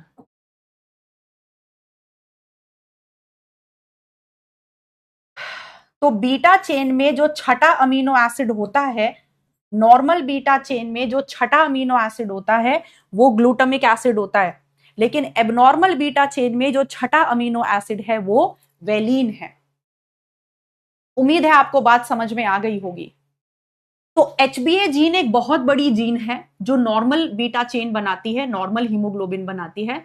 उसमें सिक्स्थ कोडॉन जो होता है, सिक्स्थ कोडॉन में एक पर्टिकुलर जगह बदलाव आता है, वहां पे टेम्पलेट स्ट्रैंड पर से थाइमिन हटा के वहां एडेनिन लगा दिया जाता है, जिसकी वजह से जो अमीनो एसिड है वो वेलिन बनता है और क्या नहीं बनता, ग्लूटामिक एसिड। तो इसमें सवाल क्या पूछेगा, उसमें सवाल ये भी पूछेगा कि एमआरएनए पर क्या चेंज आता है, वो सवाल पूछेगा एमआरएनए के ऊपर क्या चेंज आता है। तो आप कहेंगे पहले नॉर्मल कंडीशन में एमआरएनए पर जो कोडॉन हुआ करता था वो GAG हुआ करता था, लेकिन एबनॉर्मल कंडीशन में एमआरएनए के ऊपर जो कोडॉन बदल गया है, चेंज हो गया है, वो GUG है। तो ये सवाल पूछा जाता है कि एमआरएनए के ऊपर क्या चेंज आता है, तो आप कहेंगे GAG से GUG हो जाता है। Am I clear? क्या ये सबने लिख लिया है? ठीक है बेटा,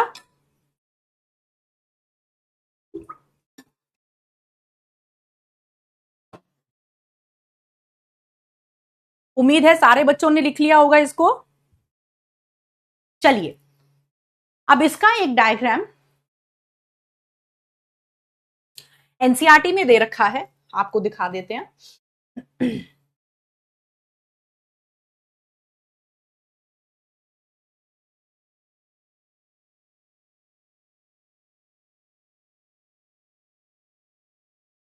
ये एनसीईआरटी का डायग्राम है, देखेंगे इसको सारे बच्चे ध्यान से। यहां पे देखो नॉर्मल HbA जीन दिखा रखी है, जो डायग्राम मैंने बना के दिखाया बिल्कुल वैसा ही है। नॉर्मल HbA जीन है, GAG-CTC, और उस पर mRNA GAG बना है, और फिर ये नीचे पूरा बीटा चेन दिखा रखी है, ये नीचे पूरा बीटा चेन दिखा रखी है। तो इस बीटा चेन में आपको बहुत सारे अमीनो एसिड्स दिखाई दे रहे हैं। पहला अमीनो एसिड वेलिन है, दूसरा हिस्टिडीन है, तीसरा ल्यूसीन है, चौथा थ्रियोनीन है, प्रोलीन है, छठा देखो छठा है ग्लूटामिक एसिड। लेकिन एबनॉर्मल कंडीशन में देखो जो छठा अमीनो एसिड है वो क्या हो गया है, वेलिन हो गया है। तो यहां छठा अमीनो एसिड कैसा था, ग्लूटामिक एसिड, यहां वेलिन है, बाकी सब नॉर्मल रहता है। तो क्योंकि एनसीईआरटी में ये दे रखा है तो इसीलिए हम एक बार इस पे नजर डाल लेंगे कि बीटा चेन में कौन कौन से अमीनो एसिड हैं। वेलिन है, हिस्टिडीन है, ल्यूसीन है, थ्रियोनीन है, प्रोलीन है, ग्लूटामिक एसिड है, सातवां भी ग्लूटामिक एसिड ही है, वेलिन है। तो वेलिन जनरली पहला अमीनो एसिड होता है, वेलिन पहला अमीनो एसिड होता है, लेकिन यहां देखो छठा अमीनो एसिड भी क्या हो गया है, वेलिन हो गया है। ओके, क्लियर बेटा? चलिए जी, तो अब चलते हैं सिकल सेल अनीमिया के बारे में और कुछ एक्स्ट्रा इंफॉर्मेशन लेने कि होता क्या है। यहां पे मैंने आपको कहा कि जो HbS जीन है, जो कि म्यूटेटेड जीन है, वो प्लियोट्रॉपिक होती है। हम उसे प्लियोट्रॉपिक क्यों कह रहे हैं, क्योंकि उसका प्राइमरी जो कंसर्न है वो क्या है, causes change in beta chain. जो मेजर काम इसको करना है वो बीटा चेन में बदलाव करना है, causes chain in beta chain. ठीक है, लेकिन इसके बाकी क्या क्या इफेक्ट्स हैं, अदर इफेक्ट्स, इसके दूसरे इफेक्ट्स हैं सिकल शेप ऑफ आरबीसी। ये आरबीसी की शेप को सिकल शेप का बना देती है, सिकल मतलब दराती जैसी shape, sickle shape of RBC. आप जानते हो रेड ब्लड सेल की शेप कैसी होती है, बाइकॉनकेव होती है, लेकिन वो चेंज होके सिकल शेप हो जाती है। फिर रिड्यूस्ड ऑक्सीजन ट्रांसपोर्ट, ऐसे बंदों में ऑक्सीजन ट्रांसपोर्ट ठीक से नहीं हो पाता क्योंकि हीमोग्लोबिन अच्छे से ऑक्सीजन के साथ बाइंड नहीं कर पाता। इनमें फिजिकल वीकनेस देखने को मिलती है। तो ये सिर्फ बीटा चेन में बदलाव नहीं ला रही है ये जीन और भी परेशानियां जो है कॉज करती है बंदे में, इसीलिए प्लियोट्रॉपिक जीन होती है। अब ऐसा बंदा जिसका जीनोटाइप HbA है, मतलब 11th क्रोमोसोम पर ये 11th पेयर है, 11वां जोड़ा है, 11th पेयर ऑफ क्रोमोसोम, इस पर दोनों जीन नॉर्मल बैठी हैं, HBA, तो ऐसा बंदा ऑब्वियसली नॉर्मल बंदा होगा, राइट, नॉर्मल बंदा है। लेकिन ऐसा बंदा जिसका जीनोटाइप HBA और HBS है, ऐसे बंदे को सिकल सेल अनीमिया नहीं होता है, पर यह बंदा कैरियर है, ये अपने बच्चों को दे सकता है आगे ये बीमारी, तो ये कैरियर है, इसे बीमारी नहीं होगी, ये कैरियर है। फिर तीसरा केस आता है HBS का, इस बंदे को बीमारी होगी, ये डिजीज्ड होगा। और सिकल सेल अनीमिया एक सब लीथल डिजीज होती है। सब लीथल मतलब जिस बच्चे को सिकल सेल अनीमिया की बीमारी होती है अल्टीमेटली उसकी डेथ हो जाती है, लेकिन वो डेथ 12-13 साल के बच्चे में होती है, मतलब बच्चा पैदा होते ही नहीं मरता, लगभग 12-13 साल की उम्र में मर जाता है। तो 12-13 साल तक वो झेल जाता है इस बीमारी को, लेकिन फिर मर जाता है। तो ये सब लीथल डिजीज है। ओके, दिस इज अ सब लीथल डिजीज। बताइए, ऐसे बंदों को जब ऑक्सीजन की टेंशन होती है, इन ऑक्सीजन टेंशन और ऑक्सीजन स्ट्रेस, जब ऐसे बंदों को ऑक्सीजन की कमी होती है तो इनके जो आरबीसी होते हैं वो सिकल शेप के हो जाते हैं। RBC become sickle shaped. जैसे ही थोड़ा भी अगर इनको आप ऑक्सीजन कम दो, थोड़ी भी ऑक्सीजन अगर इनको कम मिले तो इनके आरबीसी एकदम शेप चेंज करके अजीब से हो जाते हैं। क्लियर है बेटा? So this is sickle cell anaemia. यहां पे इसको केस ऑफ कोडोमिनेंस बता देते हैं, पर एक्चुअली में this is not a case of codominance, क्योंकि दिस जीन इज रिसेसिव। कई बार कह देते हैं कि कैरियर्स में this is a case of codominance, क्योंकि कैरियर्स में क्या होता है, 50% जो आरबीसीज होते हैं बॉडी के, उनके अंदर ये कैपेबल, उनके अंदर ये आप कह सकते हैं ये टेंशन होती है कि अगर उन्हें ऑक्सीजन की कमी हो जाए तो वो सिकल शेप के हो सकते हैं। सारे बॉडी के सारे आरबीसी सिकल शेप के नहीं होंगे, बॉडी के कुछ आरबीसी सिकल शेप के हो सकते हैं अगर आप उन्हें ऑक्सीजन टेंशन दो। तो इसीलिए इसको कोडोमिनेंस का केस बताते हैं, but it is a recessive disorder, तो how can it be a case of codominance? Okay, clear है? समझ में आ गया? समझ में आ गया?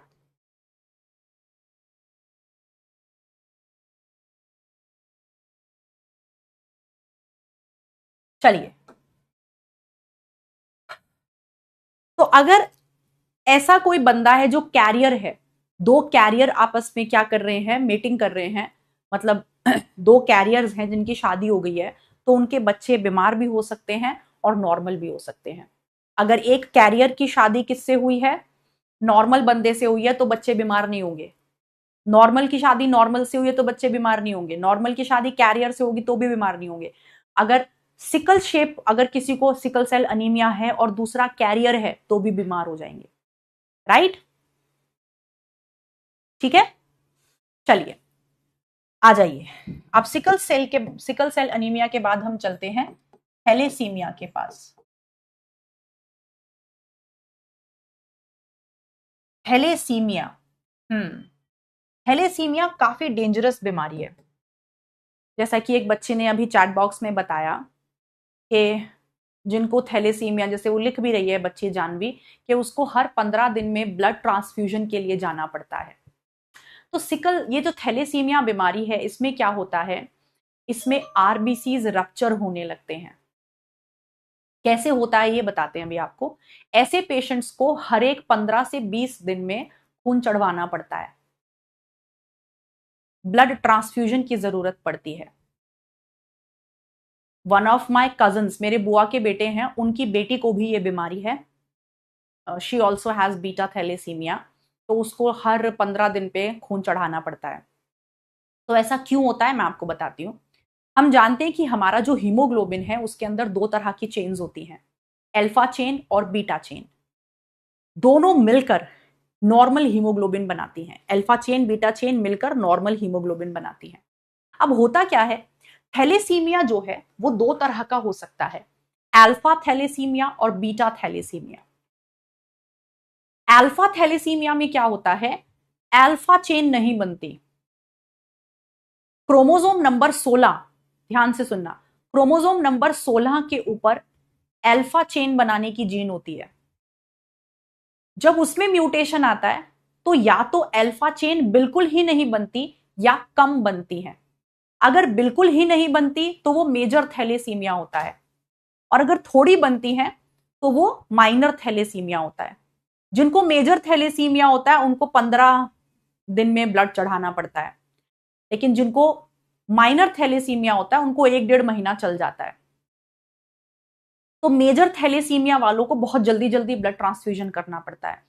तो अब होता क्या है, अगर अल्फा थैलेसीमिया की बीमारी है तो ऐसे में क्रोमोसोम नंबर 16 पर अल्फा चेन बनाने की जो जीन है वो रिसेसिव हो गई है। जब वो जीन चुप हो जाएगी तो अल्फा चेन नहीं बनेगी। नहीं बनेगी तो क्या होगा, आरबीसी में केवल बीटा चेन्स होंगी। अगर अल्फा चेन नहीं बनेगी तो आरबीसी में केवल क्या होंगी, बीटा बीटा बीटा चेन्स। अब बीटा चेन को अल्फा चेन के साथ जुड़ नहीं पा रही है। बीटा चेन अल्फा चेन के साथ जुड़कर हीमोग्लोबिन बनाती हैं। अब अल्फा चेन तो बनी ही नहीं है। अगर अल्फा चेन नहीं बन रही है तो बीटा चेन तो बहुत सारी इकट्ठी हो जाएंगी आरबीसी में। कहां जाएंगी, वो क्या करेंगी, उन्हें अपना साथी मिल नहीं रहा। तो बीटा चेन आपस में ही क्या करती हैं, क्लॉट बना देती हैं, जम जाती हैं, प्रेसिपिटेट बना लेती हैं। और प्रेसिपिटेट बनाने की वजह से आरबीसी फट जाता है, रप्चर कर जाता है। तो जब सोच के देखो, आपके ब्लड में आरबीसी अगर फट जाए तो फिर आपके अंदर खून की कमी नहीं हो जाएगी? हो जाएगी ना। ऐसा इनमें 10 से 15 दिन में होने लगता है।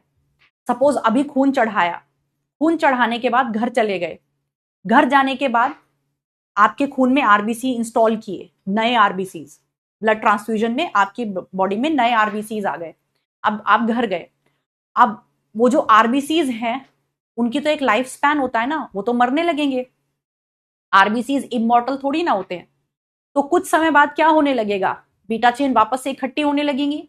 बीटा चेन वापस से इकट्ठी होने लगेंगी तो आरबीसीज फिर से फटने लगेंगे, रप्चर होने लगेंगे, फिर से खून की कमी हो जाएगी। तो फिर से क्या चढ़ाना पड़ेगा, खून चढ़ाना पड़ेगा। तो ऐसा कंटिन्यू रहता है उम्र भर, इसका कोई इलाज नहीं है। जब तक थैलेसीमिया का पेशेंट जिंदा रहता है तब तक उसको हर 15 दिन में खून चढ़ाना पड़ता है, क्योंकि आरबीसी रप्चर करने लगते हैं। बीटा चेन जल्दी जल्दी जमा होने लगती हैं आरबीसी में और आरबीसीज रप्चर हो जाते हैं। ठीक, तो फिर अब यहां पे जब हम बीटा थैलेसीमिया की बात करेंगे तो बीटा थैलेसीमिया, बीटा चेन नहीं बनेगी। क्रोमोसोम नंबर 11 पर बीटा चेन बनाने की जो जीन होती है वो चुप हो गई है, रिसेसिव हो गई है। तो बीटा चेन नहीं बन रही है, और बीटा चेन नहीं बनेंगी तो फिर आरबीसी में अल्फा चेन ही इकट्ठी होती चली जाएंगी।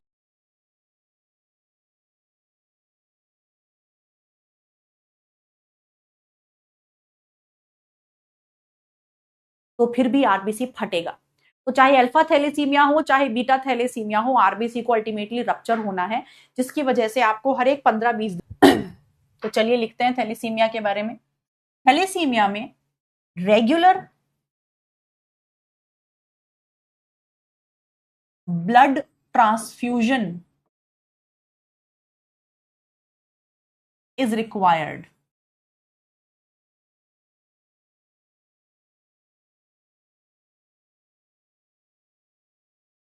रेगुलर ब्लड ट्रांसफ्यूजन की जरूरत पड़ती है, और ये दो तरह का हो सकता है।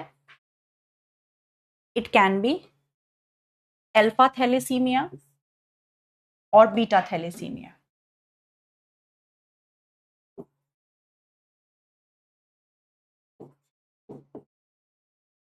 अल्फा थैलेसीमिया में क्या हो रहा है, अल्फा थैलेसीमिया में जो अल्फा चेन्स हैं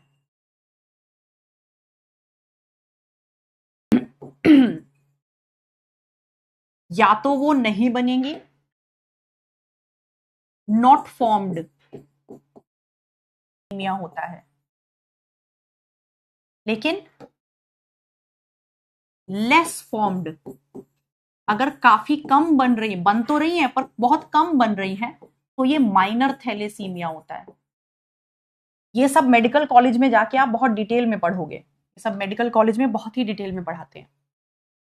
तो यहाँ पे अल्फा चेन या तो बहुत कम बन रही है या फिर बिल्कुल नहीं बन रही, जिसकी वजह से क्या होता है, due to this beta chains accumulate, beta chains जमा होती चली जाती हैं एंड फॉर्म्स प्रेसिपिटेट, और आरबीसी के अंदर प्रेसिपिटेट बना लेती हैं, ड्यू टू विच, जिसकी वजह से आरबीसी जो है वो रप्चर कर जाते हैं, due to which RBC ruptures.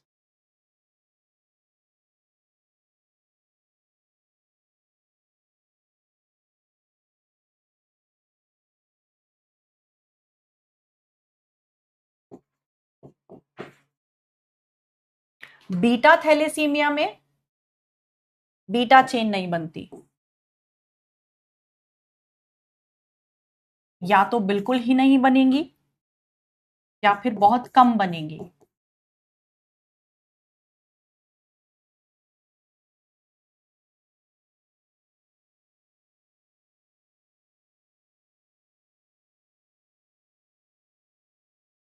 तो मेजर और माइनर, यहां पे क्या होगा, यहां पे अल्फा चेन्स प्रेसिपिटेट कर जाती हैं, अल्फा चेन्स इकट्ठी होती चली जाएंगी और प्रेसिपिटेट बना लेंगी, जिसकी वजह से आरबीसी रप्चर हो जाएगा। तो अल्टीमेटली चाहे अल्फा थैलेसीमिया हो चाहे बीटा थैलेसीमिया हो, रेगुलर ब्लड का ट्रांसफ्यूजन कराना पड़ता है। क्लियर?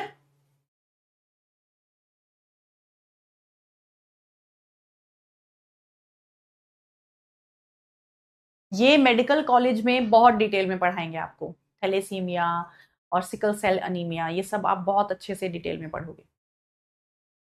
ठीक, इतना लिख लिया सबने बेटा? Done everyone? चलिए अब अल्फा थैलेसीमिया का कॉज देखते हैं, कॉज ऑफ अल्फा थैलेसीमिया।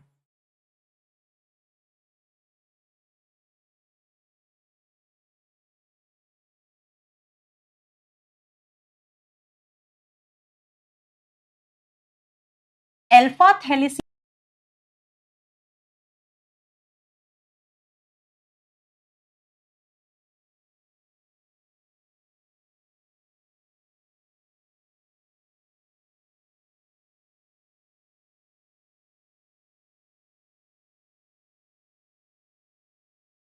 वो क्रोमोसोम नंबर 16 पर बैठी है। क्रोमोसोम नंबर 16 पर दो जीन्स होती हैं, टू जीन्स आर प्रेजेंट। वैसे तो उससे बहुत जीन्स होंगी पर हमारे मतलब की दो जीन्स हैं, एक है HbA1 और एक है HbA2। HbA1 जीन और दूसरी है HbA2 जीन्स, दो जीन्स हैं। तो जीन्स अगर दो हैं तो अलील कितनी होंगी, टोटल 4 अलील्स होंगी, है ना, 2 अलील्स इसकी 2 अलील्स इसकी, तो टोटल 4 अलील हैं, 2 जीन्स हैं जो कि जो है अल्फा चेन के फॉर्मेशन को कंट्रोल करती हैं। ये दोनों जीन मिलकर क्या करती हैं, कंट्रोल्स अल्फा चेन फॉर्मेशन। तो क्रोमोसोम नंबर 16 पर दो जीन बैठी होती हैं जो मिलकर अल्फा चेन को बनवाती हैं, लेकिन जब ये दोनों म्यूटेट हो जाती हैं, when they mutate, जब ये म्यूटेट हो जाते हैं तो म्यूटेट होने की वजह से अल्फा थैलेसीमिया हो जाता है।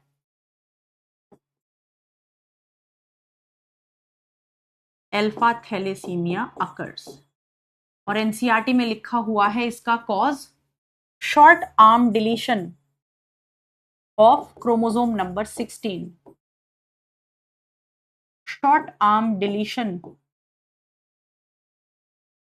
Of chromosome 16। क्रोमोसोम नंबर 16 जो है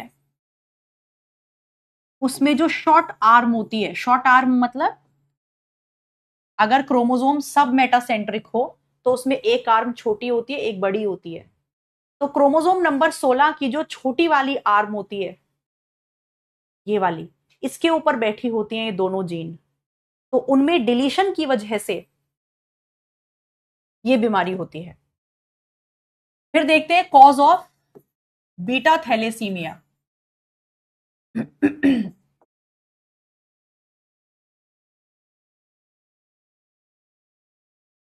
बीटा थैलेसीमिया करवाने वाली जो जीन है वो क्रोमोसोम नंबर 11 पर बैठी होती है, ऑन क्रोमोसोम 11। ये बहुत इंपॉर्टेंट है जो भी मैं बता रही हूं, इस पे सीधा सवाल पूछा जाता है। On chromosome number 11, chromosome number 11 के ऊपर एक जीन होती है, there is one gene which is responsible for beta chain formation and that is HBB gene। HBB gene. जब इस HBB जीन में म्यूटेशन आता है, कैसा म्यूटेशन, रिसेसिव म्यूटेशन आता है, तो बीटा थैलेसीमिया हो जाता है।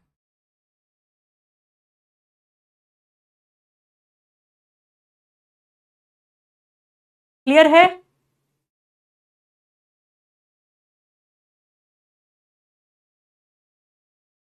क्लियर है बच्चा पार्टी?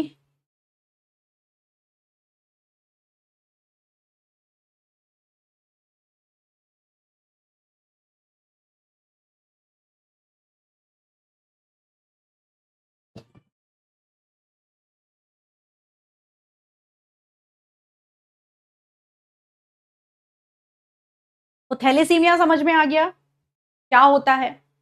दो तरह का हो सकता है, उसका कारण क्या होता है ये समझ में आ गया। ठीक है।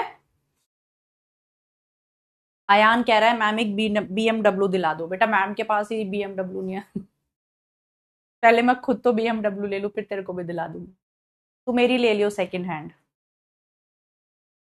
डॉक्टर बन जा, जब तक तू डॉक्टर बनेगा तब तक तो मैं बीएमडब्ल्यू ले ही लूंगी शायद, भगवान ने चाहा तो। फिर जब तक तू डॉक्टर बनेगा तब तक तो मैं बीएमडब्ल्यू पैसे इकट्ठे करके ले लूंगी, और फिर तो मेरे से सेकंड हैंड ले लियो, मुझे फर्स्ट हैंड के पैसे देके। गुरु दक्षिणा भी तो देगा ना। चलिए चले, चलो भाई समझ में आ गया मैम थैलेसीमिया की कहानी। अब थैलेसीमिया बच्चे को कैसे होगा? जब या तो दोनों मम्मी पापा कैरियर हो, या तो दोनों मम्मी पापा कैरियर हो थैलेसीमिया के, या फिर दोनों मम्मी पापा को बीमारी हो। अगर दोनों नॉर्मल होंगे तो नहीं होगी, समझ रहे हो? तो बच्चे को कैसे बीमारी होगी? जब दोनों मम्मी पापा या तो कैरियर हो, या फिर एक कैरियर हो एक बीमार हो, या फिर दोनों बीमार हो। उस केस में बच्चा थैलेसीमिक हो सकता है।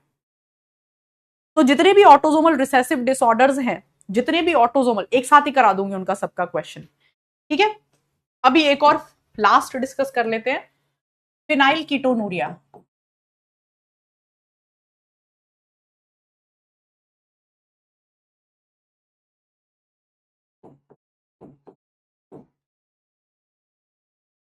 फिनाइल कीटोनूरिया, ये भी ऑटोसोमल रिसेसिव डिसऑर्डर है। इसमें क्या होता है? इसमें लिखते लिखते ही समझाती हूं। इसमें चलते हैं क्रोमोसोम नंबर 12 के पास। तो चलिए हम पहुंच गए हैं क्रोमोसोम नंबर 12 पे। क्रोमोसोम नंबर 12 के ऊपर बैठी होती है एक जीन। उस जीन का नाम होता है PAH जीन।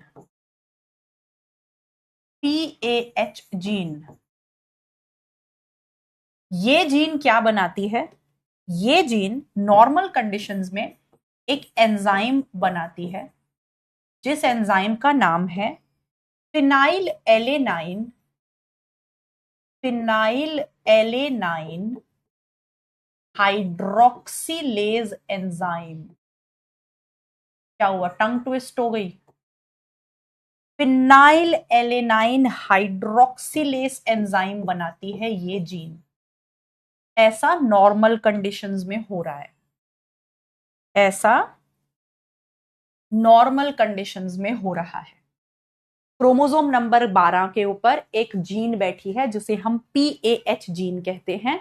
ये जीन एक एंजाइम बनाती है फिनाइल एलेनाइन हाइड्रोक्सिलेज। ये एंजाइम क्या करता है, हमारी बॉडी के अंदर एक अमीनो एसिड होता है जिसे हम फिनाइल एलेनाइन कहते हैं।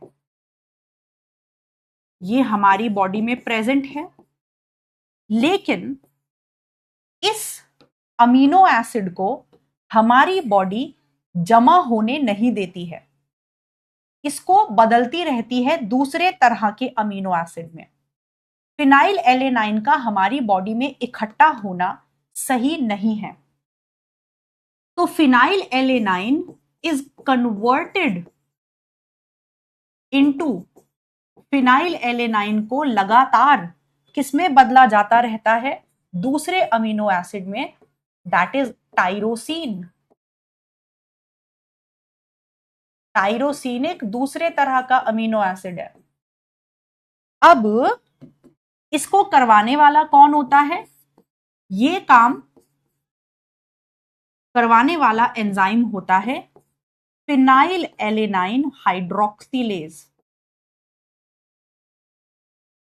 तो फिनाइल एलेनाइन हाइड्रोक्सिलेज एंजाइम क्या करता है, वो फिनाइल एलेनाइन में हाइड्रोक्सिल ग्रुप ऐड कर देता है, OH ग्रुप ऐड कर देता है। तो ये एंजाइम क्या करता है, ये एंजाइम फिनाइल एलेनाइन में OH group, hydroxyl group add कर देता है और इसे टाइरोसिन में बदल देता है। इसीलिए इसको हाइड्रोक्सिलेज एंजाइम कह रहे हैं।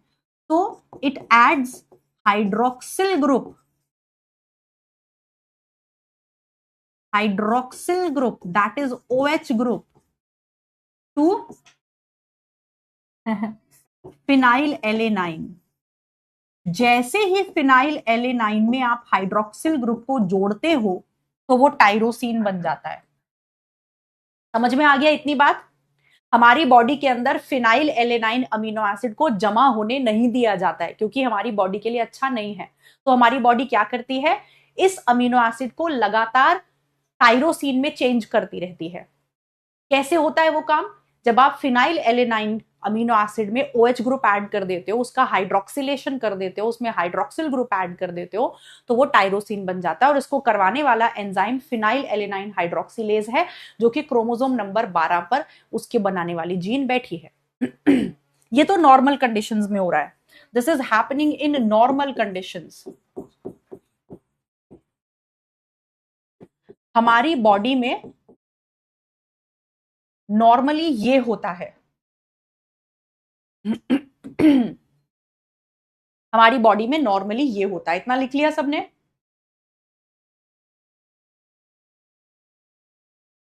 इतना सबने लिख लिया। हमारी बॉडी में नॉर्मली ये हो रहा है, लेकिन लेकिन धुले सा बेटा टमाटर मुंटू तोते, ठीक है। हम्म। हम्म। आप खेल के आए हो नीचे से, नहीं खेले, कितना, कौन कौन आया था आज। हम्म। हम्म। चलिए अब देखते हैं what happens in phenyl ketonuria.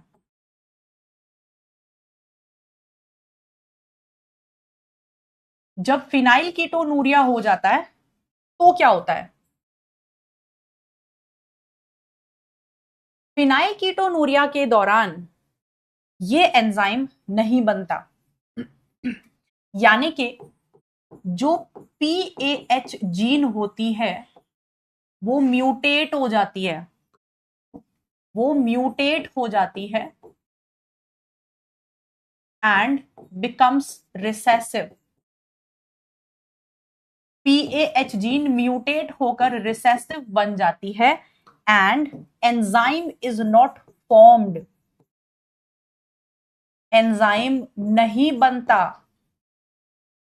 जब एंजाइम नहीं बनेगा तो क्या होगा, जो फिनाइल एलेनाइन है वो टाइरोसिन में नहीं बदलेगा, क्योंकि उसको बदलने वाला एंजाइम तो बन ही नहीं रहा। Phenylalanine is not converted to tyrosine.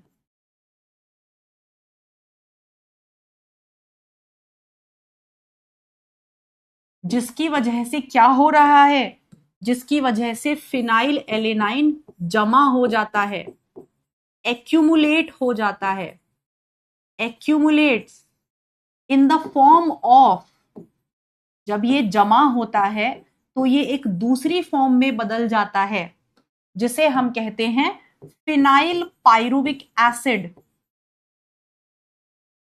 Phenyl pyruvic acid या फिनाइल पाइरुवेट, जो आप कहना चाहें।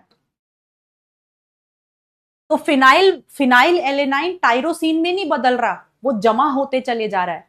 किसकी फॉर्म में जमा हो रहा है, फिनाइल पाइरुविक एसिड की फॉर्म में जमा होते चले जा रहा है। और ये कहां जाकर जमा होता है, it accumulates in brain cells. ये ब्रेन सेल्स में जाकर जमा हो जाता है।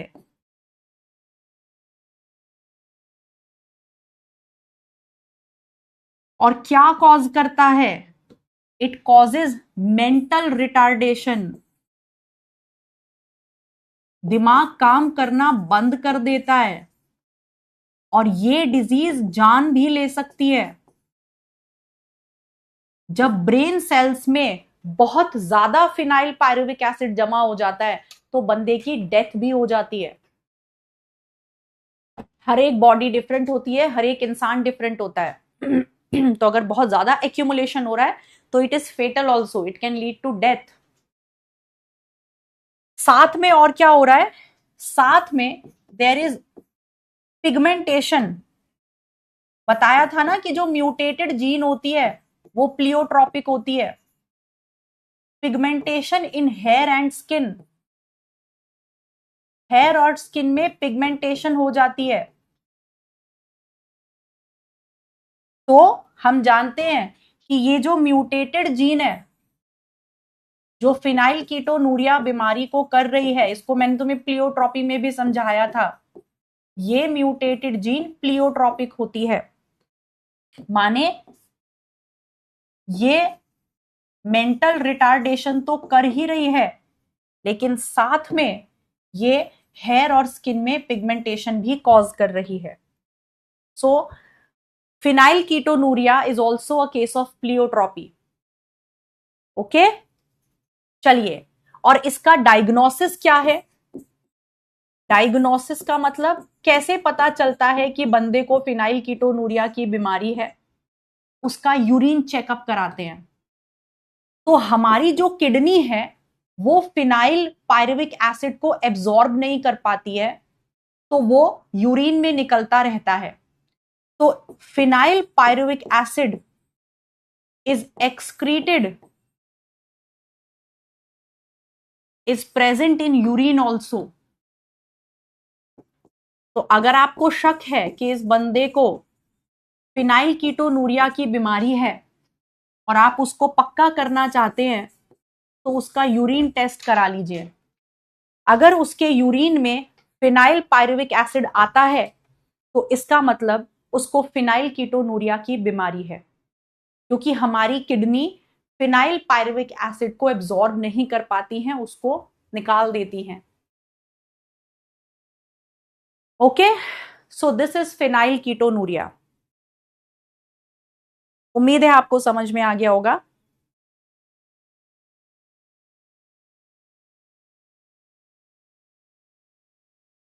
समझ में आ गया है ना बेटा।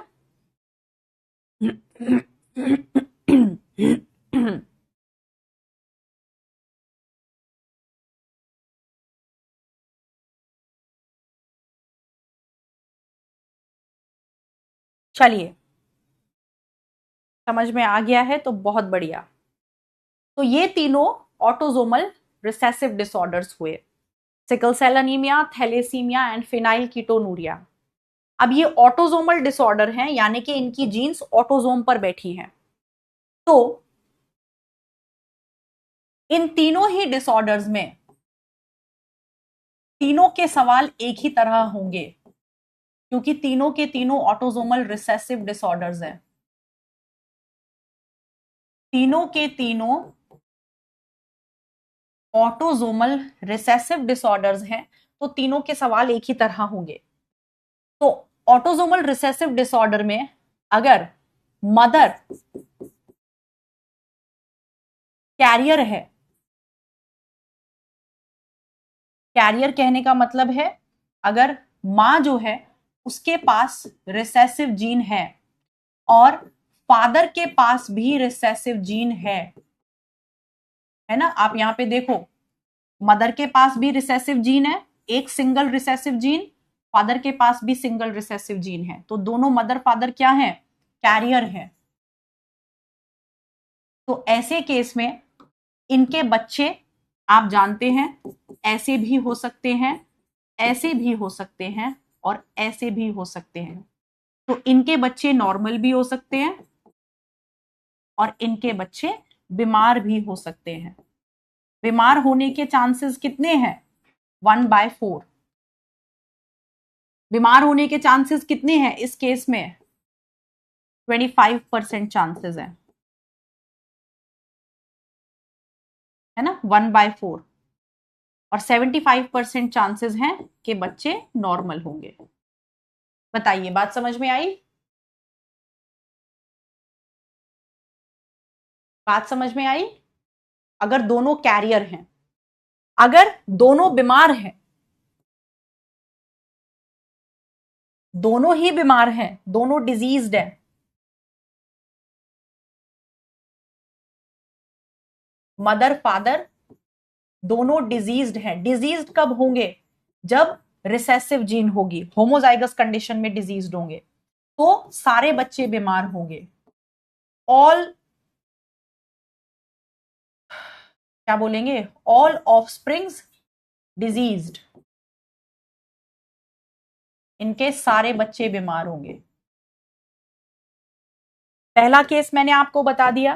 पहले केस में अगर मां कैरियर है और फादर भी कैरियर है, तो बच्चों में बीमारी होने के चांसेस 25% होंगे। अगर दोनों बीमार हैं तो बच्चे में बीमार होने के चांसेस 100% होंगे। तीसरा केस, अगर मां नॉर्मल है और बाप कैरियर है, या वाइसा वर्सा, एक नॉर्मल है, मां या बाप कोई भी ले लो, और एक कैरियर है, तो क्या कंडीशन होगी, तो सारे नॉर्मल होंगे। आधे नॉर्मल आधे कैरियर, मतलब सारे ही नॉर्मल होंगे, ऑल नॉर्मल, जिसमें से 50% कैरियर्स होंगे। कैरियर भी नॉर्मल होते हैं, कैरियर भी नॉर्मल होते हैं, उन्हें बीमारी नहीं होती है। और अगर दोनों ही नॉर्मल हैं तो फिर तो बीमारी का चांस ही नहीं है। बस आज के लिए इतना रखते हैं। हमारे 2 डिसऑर्डर्स बचे हैं अब, कलर ब्लाइंडनेस और हीमोफीलिया। वो करके फिर उनके क्वेश्चंस करने हैं और पेडिग्री एनालिसिस करना है। ओके, ठीक है, आज के लिए इतना रखते हैं। समझ में आ गया बेटा? अगर कोई भी ऑटोजोमल बीमारी करनी है, अगर बच्चों में वो बीमारी दिख रही है, तो या तो वो तब दिखेगी जब माँ बाप दोनों बीमार हैं। सपोज कोई बच्चे को थैलेसीमिया है, तो वो 2 ही सूरतों में हो सकता है बच्चे को थैलेसीमिया, या तो दोनों माँ बाप बीमार हो या फिर दोनों माँ बाप कैरियर हो। अगर एक बीमार होगा, अगर एक नॉर्मल है और एक कैरियर है, तो भी बीमारी नहीं होगी। फोर्थ केस भी बता देती हूं, फोर्थ केस भी बता देती हूं। अगर एक बीमार है और एक नॉर्मल है, तो भी सारे बच्चे नॉर्मल होंगे। एक बीमार है और एक नॉर्मल है, तो भी सारे बच्चे नॉर्मल होंगे। इस केस में सारे बच्चे कैसे होंगे? इस केस में सारे बच्चे ऐसे होंगे, कैपिटल ए स्मॉल ए, यानी कि नॉर्मल, यानी कि कैरियर। मैंने आपको सारे केसेस इसमें बता दिए।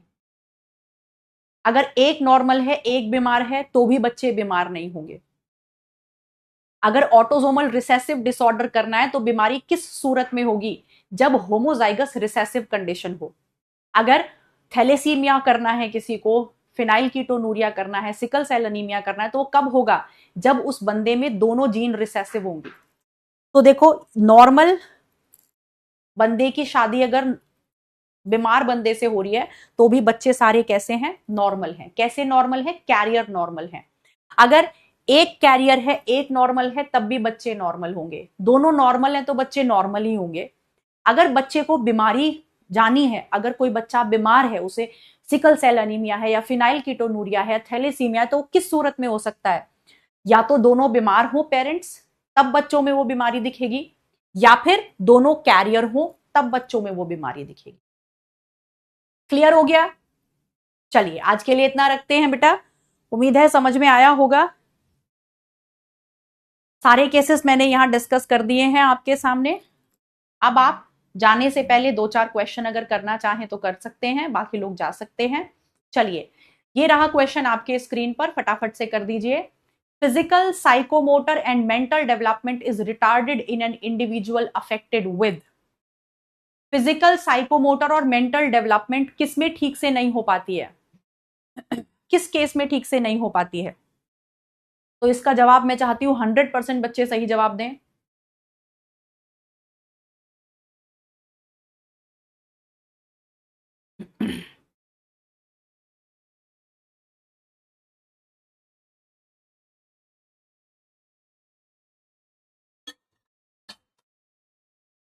मुझे उम्मीद है इसका जवाब 100% बच्चे सही देंगे।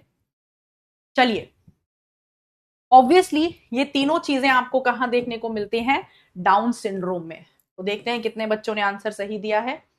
71% बच्चों ने। Divyanshu, Shruti, Siddhi, Tripti, Prateek, Rishabh, Iqra, Kratos, Tasneem, Purnima. Very good. चलिए नेक्स्ट क्वेश्चन आपके स्क्रीन पर आ रहा है। ये अभी आप नहीं कर पाएंगे, ये कल की क्लास में कर पाएंगे, क्योंकि मैंने कलर ब्लाइंडनेस आज मुझसे नहीं हो पाया, तो फिर ये कल की क्लास में करेंगे। मुझे लगा था कि आज कलर ब्लाइंडनेस और हीमोफीलिया में करा दूंगी, तो नहीं करा पाई। कोई बात नहीं, अगली क्लास में क्वेश्चंस करेंगे। अपनी डीपीपी सॉल्व कर लेना, डीपीपी में अच्छे क्वेश्चन दिए हैं। अब मुझे ये बताओ, एक वोट टाइप क्वेश्चन कर लेती हूँ फट से। पहले तो मुझे ये बताओ कि पहले तो मुझे ये बताओ बेटा कि आपका इस कमिंग संडे टेस्ट है ना? इस कमिंग संडे टेस्ट है ना?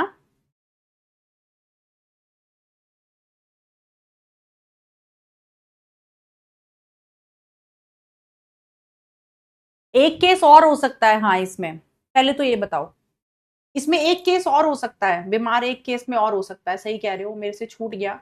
ऑटोसोमल रिसेसिव डिसऑर्डर में एक केस और हो सकता है, एक कैरियर हो और एक बीमार हो।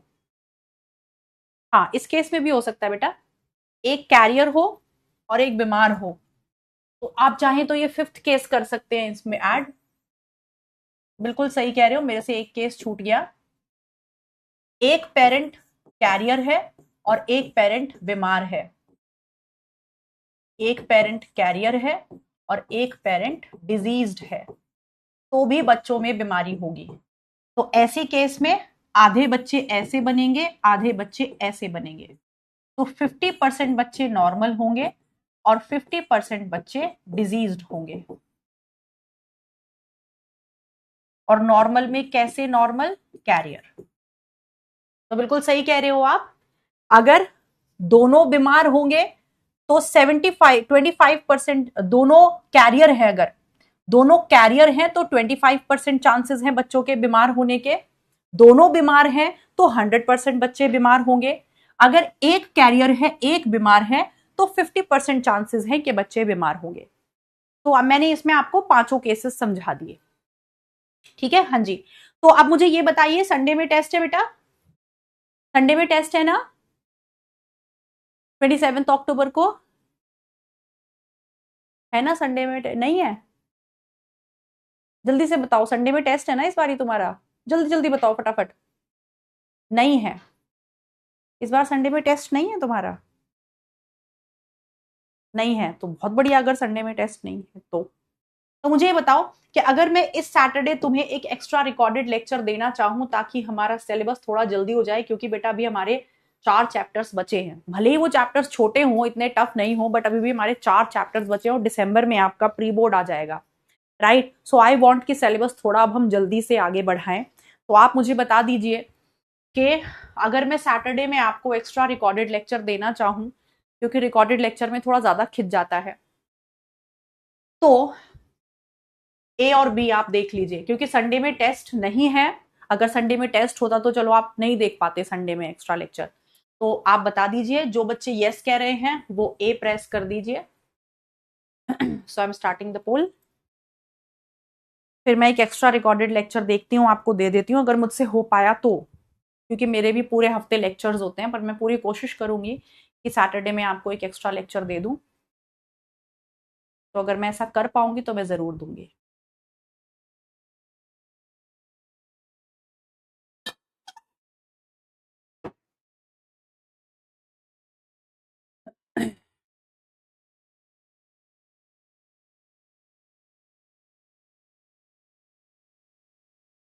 तो उम्मीद है सारे बच्चों ने अपना रिस्पॉन्स दे दिया होगा। चलिए देखते हैं।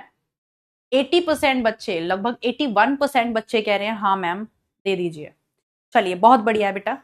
अगर 81% बच्चे चाहते हैं कि उनको जल्दी से जल्दी सिलेबस कंप्लीट हो, तो मैं आपको एक रिकॉर्डेड लेक्चर देख लूंगी, राइट? चलिए, लाइव कैसे लूं? सैटरडे में आपकी क्लासेस होती हैं, 2-2 क्लासेस होती हैं, लाइव कब ले पाऊंगी? संडे में थोड़ी ना, संडे में लाइव क्लास लेना अलाउड नहीं है बेटा हम लोग को। संडे में लाइव क्लास लेना अलाउड नहीं है, और सैटरडे तक आपकी क्लासेस होती हैं, तो मैं कब लूं आपकी लाइव क्लास? नहीं ले सकते है ना? कैसे लूं बताओ? चलिए, तो मैं अपने हिसाब से आपके भले के लिए जो सबसे सही चीज है वो मैं करूंगी। ओके, चलिए, आपके भले के लिए जो सबसे सही चीज है वो मैं आपके लिए करूंगी। आप टेंशन मत लो, वो मेरी टेंशन है, सिलेबस मुझे कैसे अच्छे से पूरा कराना है वो मैं कर लूंगी। ठीक है? हर्ष सर ने ली थी लाइव संडे में। चलिए देख लेते हैं, देखते हैं अगर अलाउड होगा तो मैं बात कर लूंगी। वैसे संडे में अलाउड नहीं है एक्स्ट्रा क्लासेस लेना। चलिए, चलिए ठीक है बेटा, मिलते हैं फिर अगली क्लास में। तब तक के लिए अपना ध्यान रखो, मस्त रहो, खुश रहो, बिंदास रहो और मन लगा के पढ़ते रहो। Okay, bye bye. गाना सुनना है? गाना सुनना है। कौन सा गाना सुनाऊं? बहुत गाने हैं, कौन सा गाना सुनाऊं? कागज के 2 पंख लेके उड़ा चला जाए रे, जहां नहीं जाना था ये वहीं चला हाय रे। उम्र का ये ताना बाना समझ न पाए, जुबां पे जो मोह माया नमक लगाए, ये देखे न भले न जाने न दाए रे, दिशा हारा क्या मन बोका मन तारे न न न न न न। चलो, tata, bye bye, good night, love you all.